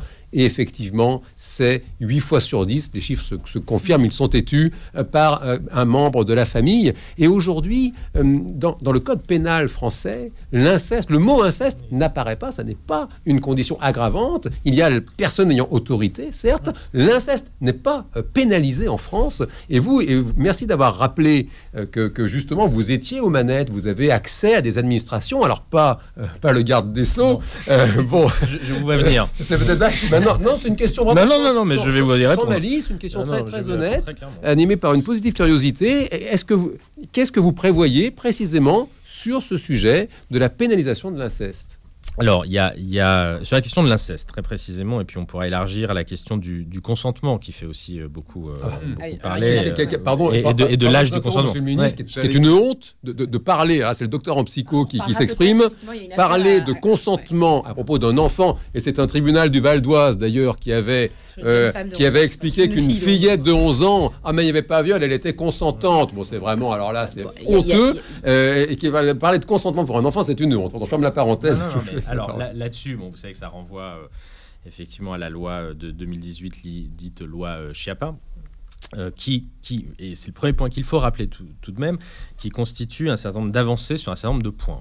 Tout de même, c'est bien de se le rappeler que d'une part, les peines pour atteinte sexuelle ont été augmentées, que la question de la prescription pour les crimes sexuels a également été portée schématiquement à 30 ans à partir de la majorité de la victime. C'est pas exactement ça. Enfin, en gros, ça revient à cela, et que la loi Schiappa a aussi, vous savez que pour le viol, il faut qu'il y ait contrainte, menace, surprise, et qui a facilité la caractérisation de la contrainte ou de la surprise dans le cas de mineurs de moins de 15 ans, d'accord, s'il y a effectivement vulnérabilité par absence de discernement. Bon, vous voyez faut bien l'expliquer quand même. Bon.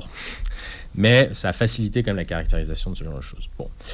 Sur ce sujet-là, moi je vais être assez clair. D'une part, on a demandé à une parlementaire, collègue de Fiona Laza, Alexandra Louis, de faire un rapport d'évaluation, parce que les lois, c'est bien aussi de changer tous les 4 matins. On fait la loi, on la laisse un peu se mettre en œuvre et s'appliquer, et on évalue. C'est le rôle des parlementaires d'ailleurs de mener cette mission d'évaluation. Et donc Alexandra Louis va rendre son rapport sur l'intégralité de la loi Schiappa, parce que ça ne se résume pas au seul sujet que nous avons évoqué à l'instant, et il est prévu que cette remise de rapport ait lieu le 4 décembre prochain. Elle l'a annoncé au garde des Sceaux, à Elisabeth Moreno, et puis accessoirement à moi. Bon. Super. Voilà, et donc on verra partant de là ce qui est décidé. On attend ces préconisations que je ne connais pas, conséquences qui sont sorties. Moi, je vous le dis très clairement, je pense qu'il faut que nous trouvions les moyens juridiques sans bouleverser notre ordre juridique et notre culture juridique, où je vous rappelle que dans notre système judiciaire français, nous sommes tous présumés innocents, et c'est à la société de prouver que nous sommes coupables, contrairement à ce qui se passe aux États-Unis, par exemple. Donc, en essayant de ne pas bouleverser notre juridique, nous devons trouver les moyens juridiques pour qu'il n'y ait effectivement pas, de mon point de vue, que la question du consentement n'est pas à se poser pour les enfants de moins de 13 ans dans des relations sexuelles avec des majeurs. Voilà, moi je suis ministre de l'enfance, je peux difficilement vous dire autre chose. Après, sur le second point, et Arnaud, je te cède la parole, sur la question de l'inceste, effectivement, le terme n'apparaît pas. C'est une circonstance aggravante quand même, par le biais de l'autorité, vous l'avez évoqué. Alors il peut y avoir le symbole du mot, etc. Et je comprends très bien la force des symboles, même si nous sommes en matière de droit. Moi, et là aussi, je vous le dis très clairement, là pour le coup, c'est pas une question d'âge. C'est-à-dire que l'inceste doit juste être interdit, quel que soit l'âge. Et donc la question du consentement dans le cadre de l'inceste, elle n'a même pas à se poser, selon moi, si vous voulez. C'est-à-dire, et que l'enfant est 12, 15, 16, 18, 22, enfin juste, quand on est un père, on ne couche pas avec son enfant. Point barre. Voilà. Donc la question du consentement, je trouve, même hors de propos, de mon point de vue, c'est peut-être pas très juridique ce que je dis, mais enfin voilà, mais pour moi c'est une évidence. Donc la question d'avoir à prouver non-consentement dans le cadre de l'inceste, là je l'évoque, enfin très particulièrement, spécifiquement. Pour moi, c'est encore un autre sujet qui a un lien avec tout ce qu'on... Mais qui doit trouver une réponse ça fait débat, cette question du consentement, puisque on parle de correctionnalisation, en fait, des affaires sexuelles. Alors, il y a une affaire actuellement qui fait débat avec cette affaire de Julie. Effectivement, cette jeune fille qui avait été prise en charge par les policiers, puisqu'elle avait... par les pompiers, pardon. Oui, les policiers, c'était tout à l'heure. Là, c'est les pompiers. Qui avait été effectivement pris en charge par les pompiers à 13 ou 14 ans, si je ne dis pas de bêtises. À 14... C'était 13 ans ou 14 ans en fait, ça a duré un moment. Ouais. Donc, entre 13 et 15 ans. Et effectivement, elle a été approchée du coup par un de ces policiers qui a été pris en charge. Pompiers. Oh, décidément, j'en veux aux policiers aujourd'hui. Anas Kazim m'a contaminé. Donc effectivement, elle a été agressée par la suite par des pompiers et un certain nombre, alors 20, et puis visiblement seulement 3 sont devant la justice. Et aujourd'hui, l'atteinte sexuelle a été retenue et non le viol. Ça, aujourd'hui, c'est quand même des affaires emblématiques où on n'arrive pas à comprendre, en fait, comment une jeune fille, une enfant d'ailleurs, il faut arrêter de parler de jeune fille, je me censure moi-même parce que c'est une enfant, comment une enfant de 13 ans qui est vulnérable et qui est entre les mains de l'État, des pompiers, puisse subir ce genre de choses, que ce soit pendant une prise en charge ou même après, d'ailleurs, Arnaud. Pour moi, on est au cœur même du sujet, c'est-à-dire que c'est toute la question de l'impunité réellement. C'est-à-dire que ces violences, elles sont terribles, elles sont atroces, elles sont tues, elles sont tabous, parce qu'il y a aussi une réelle impunité qui empêche les victimes de parler réellement. Le sujet, c'est bien celui-là. Il faut savoir que, moi j'entends bien qu'il y a des rapports qui soient faits, la France a quand même ratifié la Convention d'Istanbul qui définit de manière très claire le viol, en disant bien que le viol, c'est l'absence de consentement. Pourquoi est-ce qu'en France, dans nos lois, on ne le met pas clairement, en fait, quel que soit l'âge réellement? Alors après, j'entends bien qu'on me dise... pour moi, quand il y a une absence de consentement, c'est quand même ce que dit la Convention d'Istanbul, ça veut dire qu'à un moment donné, on peut le qualifier de viol. Pourquoi est-ce qu'on se pose la question, alors qu'on sait très bien qu'en France, par ailleurs, il y a la majorité sexuelle à 15 ans, et là on se dit non, la question du consentement, moi j'ai même lu des choses, mais des brèves terribles, enfin affreuses, on appelle ça même des brèves, je trouve ça horrible, des crimes quoi, atroces de gamins de 4-5 ans, où on arrive à dire à un moment donné, le juge pose en disant oui, quelque part, il y a un consentement. C'est-à-dire que la gamine, d'une certaine manière, ne s'y est pas opposée, c'était un jeu avec son père. Il y a des choses comme ça quand même qui se passent. C'est inimaginable. C'est bien de l'impunité. Ce genre de choses. Pourquoi ? Parce que je pense qu'on est sur un système qui est compliqué aussi. En fait, ce qui est extrêmement compliqué pour des juges de comprendre qu'une gamine de 4 ans n'a pas dit oui à son père pour un moi, je pense que parce que ça se passe partout. Je pense qu'il y a aussi une dimension, et c'est là que je salue réellement toute cette parole qui est prise, ce courage politique réellement. Je le disais tout à l'heure, même si encore une fois, moi, je pense que là-dessus, on peut aller beaucoup plus loin en se disant qu'au bout d'un moment, c'est stop prescription. Moi, je suis assez clair par rapport à ça. Faut arrêter 20 ans, 30 ans, etc. Il y a des mécanismes, il y a de la mémoire traumatique, etc. Ça peut être discuté, mais moi je pense qu'il y a un crime qui a été commis sur un enfant et qu'à un moment donné, c'est à cette hauteur-là. En fait, si on veut considérer en France que l'enfant est vulnérable, à un moment donné, il faut qu'on soit à la hauteur de se dire que c'est bien l'enfant sur lequel a été commis un crime, une atrocité. Qu'après, on en vienne, pour moi, à toute la question... du consentement, pour moi, de manière très claire, je faisais le lien justement avec la majorité sexuelle, notamment à 15 ans. Et là aussi, je pense qu'au bout d'un moment, il y a des choses qu'on doit appliquer, où on doit aller beaucoup plus loin. Je pense, par exemple, parce que j'ai perdu un peu pied, mais ce qui me semble important, et c'est exactement ce que disait Adrien Taquet tout à l'heure, c'est que le fait de le nommer politiquement, c'est de se rendre compte aussi que ce crime-là, cette atrocité, en fait, elle est partout autour de nous. Et ça, c'est important parce que jusqu'à présent, même si on savait que ça existait, etc., vous avez de plus en plus des paroles publiques de personnes. Je vais me parler de moi, par exemple, directement. Moi, j'ai été victime de violences sexuelles. Je l'ai encore dit hier de manière forte auprès de collègues acteurs de la protection de l'enfance sur Paris. Au moment du lancement du plan par Dominique Versini, j'ai été encore reçu ce matin d'ailleurs par Anne Hidalgo à ce propos en disant bien qu'il y avait bien un lien, et il y avait un consensus entre l'État et la ville de Paris, même si forcément il y a des couleurs politiques qui, bien entendu, ne sont pas les mêmes, et je pense qu'il y a des discords sur d'autres sujets, mais là, il y a bien un consensus là-dessus, et notamment sur la question des violences. Et figurez-vous que quand je prends la parole au bout d'un moment devant, je sais pas, il y avait peut-être 200 personnes, je reçois des messages juste après de personnes qui disent « T'as été courageux, moi aussi, quand j'étais petit, j'ai été victime, etc. » Et bien sûr, et tant qu'on n'est pas ce tabou-là, et tant qu'on est dans cette forme d'impunité, on n'avancera pas, parce que forcément, après, c'est correctionnalisé, etc., etc. C'est ça, en fait. mettre le cœur. Et c'est pour ça que je salue réellement, je le dis avec beaucoup de cœur, et je connais réellement la sensibilité d'Adrien, que je trouve, et que je le dis moi souvent, en disant que pour moi, le cœur du sujet, c'est réellement de se dire, bon sang, si on veut avancer, si on veut se donner les moyens, c'est reconnaître qu'un enfant, c'est vulnérable, et donc au bout d'un moment, il n'y a pas de prescription, il n'y a pas au bout d'un moment de question de consentement ou quoi que ce soit. Il faut qu'on avance et qu'on... Monsieur le ministre, la question qui se pose et qui est délicate, parce qu'on parle d'enfants et on connaît un petit peu, à travers la souffrance, souvent ils sont tétanisés, la prise de parole est difficile. Comment on peut aider ces enfants à libérer cette parole pour mieux les accompagner? Parce que, vous l'avez dit tout à l'heure, c'est dans les cercles fermés, c'est la famille. Donc c'est un réseau compliqué. C'est le sujet central. Ma question de la libération de la parole, qui est sans hiérarchiser ni opposer, évidemment, qui est encore plus compliqué que dans le cadre des violences conjugales, même si on sait qu'il y a aussi des mécanismes d'emprise, etc., qui rendent la libération de la parole très très compliquée dans le cadre de violences conjugales. Mais là, effectivement, parce que ce sont des enfants, parce qu'ils sont pris dans des conflits de loyauté entre l'être qui est censé être aimant et celui qui vous fait du mal, parce qu'un enfant, c'est plus vulnérable et ça se fait davantage manipuler. Voilà, pour toutes ces raisons. Alors, comment on fait pour libérer la parole? Il y a deux choses au moins. Déjà, on en parle nous, et c'est ce que disait Arnaud, il faut en faire. Moi, j'ai toujours considéré sur cette question-là, dès ma nomination, qu'un de mes enjeux était d'en faire un enjeu. Voilà, en fait, c'est-à-dire d'en faire parler, et il faut que la société s'en empare. Et j'ai toujours dit, par ailleurs, très modestement, que c'est pas le ministre avec ses petits bras qui va résoudre le problème, vu l'ampleur du problème. Et c'est très important, et je pense que voilà, on ne résoudra ce problème-là que si ça devient un sujet de société, c'est-à-dire si tout le monde s'en empare, si on s'en empare collectivement, et si chacun de nous s'en empare individuellement dans notre action quotidienne, associative et autres, mais aussi au-delà de ça, dans notre façon d'être. Parce que moi, il y a un truc qui me perturbe beaucoup depuis 2 ans, c'est que j'ai l'impression de me battre pour qu'il y ait moins de violences subies par les enfants dans une société que je ressens de plus en plus violente par ailleurs. Et tant que dans l'éducation qu'on aura avec nos propres enfants, dans les rapports sociaux qu'on aura entre nous, qui sont de plus en plus durs, enfin, regardez l'état de la société actuelle. Je suis d'accord. Il ne faudra pas penser... Il ne faudra pas espérer que les violences sur les enfants baissera, voire que les violences conjugales baisseront. Ça, il faut avoir conscience de ça, parce que c'est une responsabilité qui est sur chacun. Donc, premier élément, et si vous me permettez de terminer, donc en parler, faire un sujet de société, comme ça a été pour les violences conjugales. Il y a 30 ans, les violences conjugales, on n'en parlait pas. Voilà, bon.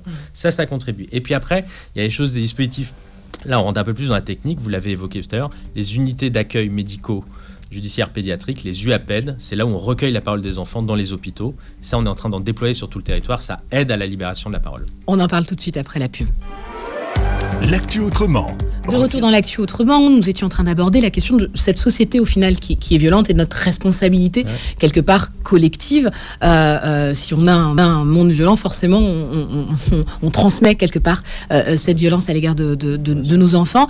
Mais au-delà de ces responsabilités collectives, est-ce que il n'y a pas encore ce vieux réflexe de se dire ça se passe chez le voisin, c'est chez lui, j'ai pas non plus à avertir, mais enfin moi ça m'est arrivé plusieurs fois d'aller chez des voisins parce que parfois j'avais des enfants qui pleuraient un peu trop, mais plus par peur en fait que ces enfants soient battus.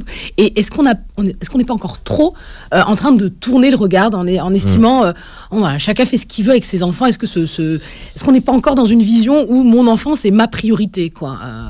Alors, mon enfant, c'est ma priorité, c'est bien. Hélas, souvent, la personne se dit, mon enfant, c'est ma propriété. Ma propriété, c'est ça. Et ça, bon, c'est culturel. Et par rapport à l'aspect hypothétiquement franco-français de la problématique, c'est important de rappeler que c'est mondial. Les enfants, ce sont les premières victimes dans le monde. Je ne vous parle pas des enfants soldats qui sont complètement traumatisés, qu'on accueille parfois dans le cadre des mineurs non accompagnés et que l'ASE prend en charge avec la difficulté que ces jeunes représentent, parce qu'ils sont, pardon de l'expression, ils sont complètement déglingués. C'est-à-dire que vous mettez une Kalachnikov dans les bras d'un petit garçon de 6 ans, il va tuer tout le monde. Pour lui, c'est un jouet. Simplement, sa vie d'adulte est complètement terminée.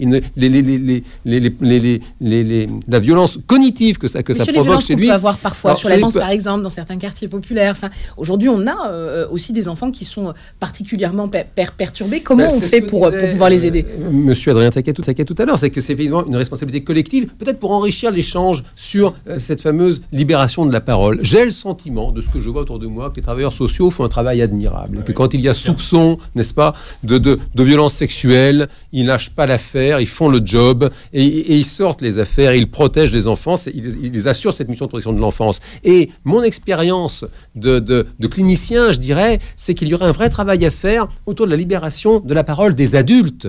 Ce que fait Arnaud, typiquement, est très utile, parce que ça aide toutes les personnes qui ont traversé ce genre d'épreuve à se dire, punaise, je suis pas seul dans ce cas-là. Il y a des types qu'on entend à la radio, qui réussissent leur vie et qui ont traversé ce genre d'épreuve. Parce que moi, je tombe de l'armoire. J'ai des personnes qui viennent me voir pour des problématiques qui n'ont rien à voir avec la violence sexuelle subie, problèmes d'addiction, de dépendance, etc. Et puis on travaille, ça va très vite. Je peux vous dire, premier entretien, la personne me livre ce qu'elle a dû endurer, et je pose la question par rapport à la prescription. Je dis, est-ce que vous avez envisagé peut-être déjà une démarche parce que symboliquement c'est important que la personne soit jugée, et j'ai quasiment systématiquement un non. Et si on pouvait réussir à libérer déjà la parole des adultes qui ont traversé ce genre d'épreuve pour dire ce fameux principe excellent que la honte doit changer de camp. Ce n'est pas à la personne qui a été agressée étant jeune à avoir honte, c'est au violeur d'avoir honte, et on ferait un très très bon travail, me semble-t-il. Avant de vous libérer, monsieur le ministre, parce que vous aviez... Je vais prendre un peu de temps, c'est important. Ok, je vous laisse répondre justement sur cette honte qui doit changer de camp. Effectivement, j'adhère totalement, et sur la question de la libération, et pour prolonger la libération de la parole et des adultes, et puis, mais avant cela, pour rebondir sur ce qu'évoquait Arnaud tout à l'heure, quand tu racontais que quand tu témoignais, tout de suite tu recevais des messages de gens qui disaient merci, moi aussi. Toutes les associations, l'Enfant Bleu, La Voix de l'Enfant, Colosse au pied d'argile de Sébastien Bouer qui intervient davantage dans le milieu du sport. Voilà. Tous ces gens-là, quand ils vont dans les classes, dans les clubs sportifs pour faire de la prévention sur les questions des violences auprès des enfants, systématiquement, il y a 2 gamins qui viennent à la fin des trucs pour dire en fait moi voilà. Donc le phénomène est majeur.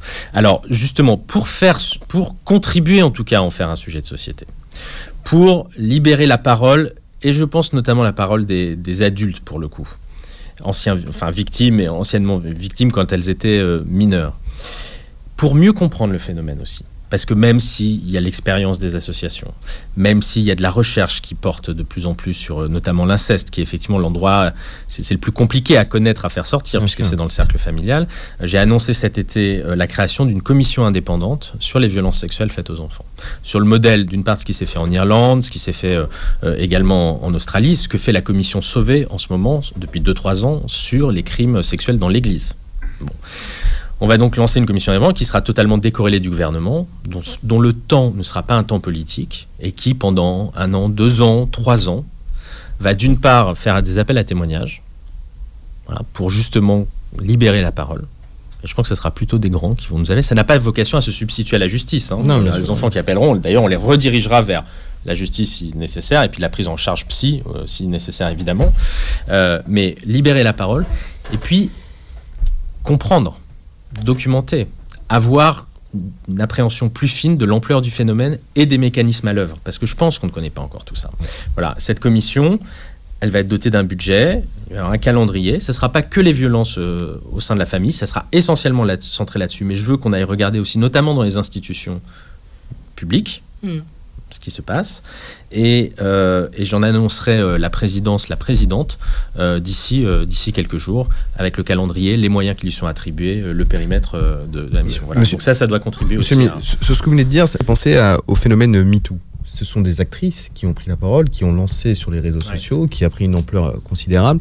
On sait que, vous l'avez dit tout à l'heure, c'est comme c'est un cercle fermé, il est très difficile d'obtenir la parole des enfants. Et vous vous appelez au témoignage. Donc est-ce que Arnaud a le courage, et pour le coup j'admire ce courage, de le dire haut et fort, et ensuite de recevoir des déclarations des uns et des autres par rapport à leur vécu, mais est-ce qu'il faudrait peut-être que les personnalités, ceux peut-être qui ont été victimes, lance peut-être un phénomène MeToo pour que ça devienne un sujet de société, que les réseaux sociaux s'emparent, que les députés s'emparent aussi également. Ça se fait régulièrement, mais sauf erreur, et ça remonte et puis ça redescend. Peut-être que il n'y a pas de continuité comme on a pu avec le phénomène. Parce que c'est encore le tabou. Mais c'est la pire des, la violence, et en plus sexuelle, et en plus au sein de la famille sur un enfant, c'est la pire des choses. On n'a pas envie de voir ça. Enfin, je vous parlais des chiffres, les chiffres que je vous donnais tout à l'heure. On les connaît, c'est pas moi qui vous les apprends aujourd'hui. Mais c'est intéressant ce que vous dites, parce que je vais un peu partir sur autre chose, mais sur MeToo. Et c'est aussi un peu la question du numéro unique que vous évoquiez, tout ça. Moi, je suis très précautionneux, et c'est pas pour des histoires de territoire, à ce qu'on garde la question et qu'on soit vigilant à la question de la spécificité des violences faites aux enfants. D'accord ? Je suis désolé, je vais être très cru. Violer sa femme ou violer sa petite fille de 3 ans, c'est pas la même chose. Je dis pas qu'il y en a un qui est plus important que l'autre. Ce n'est pas les mêmes ressorts. Ce n'est pas les mêmes sujets de libération de la parole, ce n'est pas les mêmes sujets de prise en charge. Et donc, il faut bien garder cette spécificité-là. Et moi, j'avais été très marqué quand Edel Hanel avait pris la parole. Tous les commentaires qui avaient été faits à l'époque, c'était celui que vous venez de faire. Un nouveau MeToo dans le cinéma français. D'accord. Sauf qu'elle avait 12 ou 13 ans. Et que très peu de gens avaient relevé et avaient insisté sur le fait qu'en fait, elle avait 13 ans. Et donc, en fait, ça s'appelle de la pédocriminalité. Et en fait, c'est pas MeToo, c'est aussi MeToo, mais en fait, c'est aussi autre chose. Et c'était très intéressant de voir le traitement médiatique, qu'il y a eu, médiatique notamment, mais global. Non, mais c'est une vraie question, bien sûr. On était rentrés par ce biais-là et en occultant le fait que c'était une gamine, en fait. Mais je pense que... La question de la libération de la parole, on l'entend bien, sauf que cette parole, elle se libère en fait de manière différente et elle est en lien aussi avec la capacité des adultes à pouvoir la recevoir. C'est-à-dire que quand un enfant est tout petit, moi je vais prendre mon cas, je veux dire typiquement, moi je sais que j'ai eu une scolarité hyper chaotique, au point où je me suis retrouvé, je vais le dire comme ça, mais j'en ai aucune honte, et d'ailleurs j'ai fait des belles rencontres qui m'ont d'ailleurs souvent permis de m'en sortir. J'ai été dans le pire lycée, c'était dit comme ça, de toute façon toi tu feras rien, parce que forcément j'étais pas agité, mais je pense que forcément ça allait pas forcément très bien, et j'ai été dans le pire lycée du Val d'Oise, à Saint-Ouen à l'époque, où il y avait beaucoup de personnes. J'étais à Jean Perrin. Madame la députée, vous y étiez aussi? J'étais à Edmond Rostand. J'étais à Edmond Rostand, pas très loin, et j'habitais juste à côté de Jean Perrin. Et je trouve, et en même temps, paradoxalement, j'ai eu certains profs, moi je me rappelle très bien, j'ai eu une prof de maths, notamment Madame Coquet, un prof d'histoire, etc., qui ont pu me tirer vers le haut. J'avais en même temps des violences intrafamiliales au sein même de ma famille, un père extrêmement violent, physique, humiliation, enfin bref, je peux parler de différentes choses. Mais je pense que d'une certaine manière, j'ai parlé. Et sauf que à ce moment-là, on se rend compte que pour recevoir la parole et pour se dire évidemment comment un enfant ne parle pas uniquement par des mots. Un enfant parle aussi par son corps, parle aussi par des sortes d'agitation. Et si au bout d'un moment, ce qu'on ne dit pas aussi tout à l'heure, parce qu'on disait que les travailleurs sociaux font un travail remarquable, je suis entièrement d'accord. Je dirais aussi que les enseignants et l'école font un travail remarquable. C'est l'école aujourd'hui qui est le plus grand pourvoyeur d'informations préoccupantes. Vaut mieux les former peut-être. Et je pense que si on formait mieux, si on se donnait aussi les moyens, de former justement et de détecter, de se dire évidemment tiens, un élève qui fait du grand n'importe quoi, comme on se dit, c'est pas un élève forcément qu'il faut exclure. C'est peut-être parce qu'il y a d'autres problèmes. Et peut-être qu'on arriverait. Et moi je sais que, vous voyez, j'étais abonné, je peux le dire, j'en ai pas honte. Moi j'étais abonné, je me prenais au moins chaque année, j'avais le droit à au moins une semaine d'exclusion. C'était quasiment ça. Sauf que non, justement, j'étais pas en vacances parce que souvent j'arrivais à me rattacher d'un adulte, notamment j'avais un proviseur, je me rappelle très bien, M. Cohen à l'époque, qui me disait comme d'habitude tu viens dans mon bureau, et puis c'était un ancien prof de maths et moi j'adorais les maths, donc je me retrouvais un peu avec lui et peut-être à jouer autre chose. Mais ce que je veux dire, c'est que même lui, s'il a eu forcément ce personnage charismatique qui sûrement m'a forgé, j'étais en train de dire des choses. Et finalement, tout le monde savait, par exemple, la violence de mon père, tout le monde la connaissait, elle était connue de voisins, de machin, qui on veut. Un milieu, on va dire, j'étais pas dans un milieu modeste, donc voilà. Donc forcément, là aussi, il y a sûrement peut-être aussi un autre traitement. Et c'est ce message-là vraiment qu'il faut sortir. Et moi, je le dis aussi, et c'est un peu ce que disait, il y avait Sébastien Buet, effectivement, qui était présent, il le disait. Il faut envoyer aussi un message positif, c'est un message d'espoir, c'est-à-dire qu'on peut avoir vécu, moi je le dis souvent, je dis pas je suis victime, j'ai été victime. C'est deux choses différentes, c'est un travail qui a été fait, on peut s'en sortir, et je pense que, forcément on reste des fois un peu envahi par ce genre de choses, mais il y a toujours des moments qui peuvent être compliqués, je suis toujours suivi, je le dis, je suis à près de 20 ans maintenant avec un psy, j'aime bien, je sais que ça se trouve, je finirai, je dirais, mes jours toujours en thérapie, j'en sais rien, et peu importe, c'est quelque chose que j'aime bien, mais je me dis qu'il y a un message d'espoir à envoyer. C'est-à-dire qu'il faut que la parole se libère, il faut qu'on soit en capacité justement de la recevoir et pas uniquement par des mots, vraiment aussi par tous nos sens en quelque sorte. Voilà. Monsieur le ministre, oui. Comment déceler finalement l'attitude de l'enfant et accompagner les professionnels à obtenir des signaux? Arnaud a tout à fait raison. Il faut. Alors il y a deux choses. Il faut sensibiliser les enfants déjà et dès le plus jeune âge, parce que ça peut être eux, pardon, et sans en mettre une responsabilité sur leurs épaules et sur leurs frêles épaules évidemment, mais ça peut être eux, comme en Suède par exemple, les premiers remparts aux menaces auxquels ils peuvent être exposés. Donc dès la dernière année de maternelle, on peut parler à un enfant de la question, de lui dire que son corps c'est que son corps et que il n'y a jamais de petits secrets entre un adulte et un enfant, et commencer à parler des questions de consentement, etc. avec des mots dont on sait parler de ces choses-là aux enfants aujourd'hui. Donc dès la dernière maternelle jusqu'à la dernière élémentaire, il faut qu'on parle de ces jeux-là, et puis du harcèlement, et puis des différentes formes de violence. On est en train d'y travailler avec Jean-Michel Blanquer. Je pense qu'il faut que l'on accélère. Donc sensibilisation des enfants, oui, formation des professionnels, de tous les professionnels qui sont en contact avec des enfants, donc les médecins, parce que oui, l'éducation nationale est le premier pouvoir d'information préoccupante, les médecins ne pourvoient qu'à 6%, alors qu'ils voient passer les enfants. Bien sûr. Donc c'est là, mais parce qu'ils se sentent, je pense qu'ils se sentent seuls. Donc on est en train, je rentre pas dans le détail, mais on est en train de créer des ressources et pour les permettre voilà que ce taux augmente en quelque sorte. Et puis Arnaud il faut se rendre compte que c'est extrêmement compliqué, mais c'est pas pour ça qu'il faut baisser les bras. Au contraire, parce qu'Arnaud donne son cas où il était turbulent. Je ne sais pas si vous avez vu ce formidable documentaire sur la sociale à l'enfance sur France 2, produit par Mélissa Thériault, Bouche cousue. Voilà, enfin quelque chose d'un peu sensible, juste, sur l'aide sociale à l'enfance. Et il y a Céline Gréco qui est devenue PUPH, sauf erreur, enfin en tout cas un grand médecin à Necker aujourd'hui, qui est une ancienne enfant battue, et qui raconte, elle, qu'en fait, la façon dont elle essayait d'émettre un signal, c'était de rester la dernière dans la classe.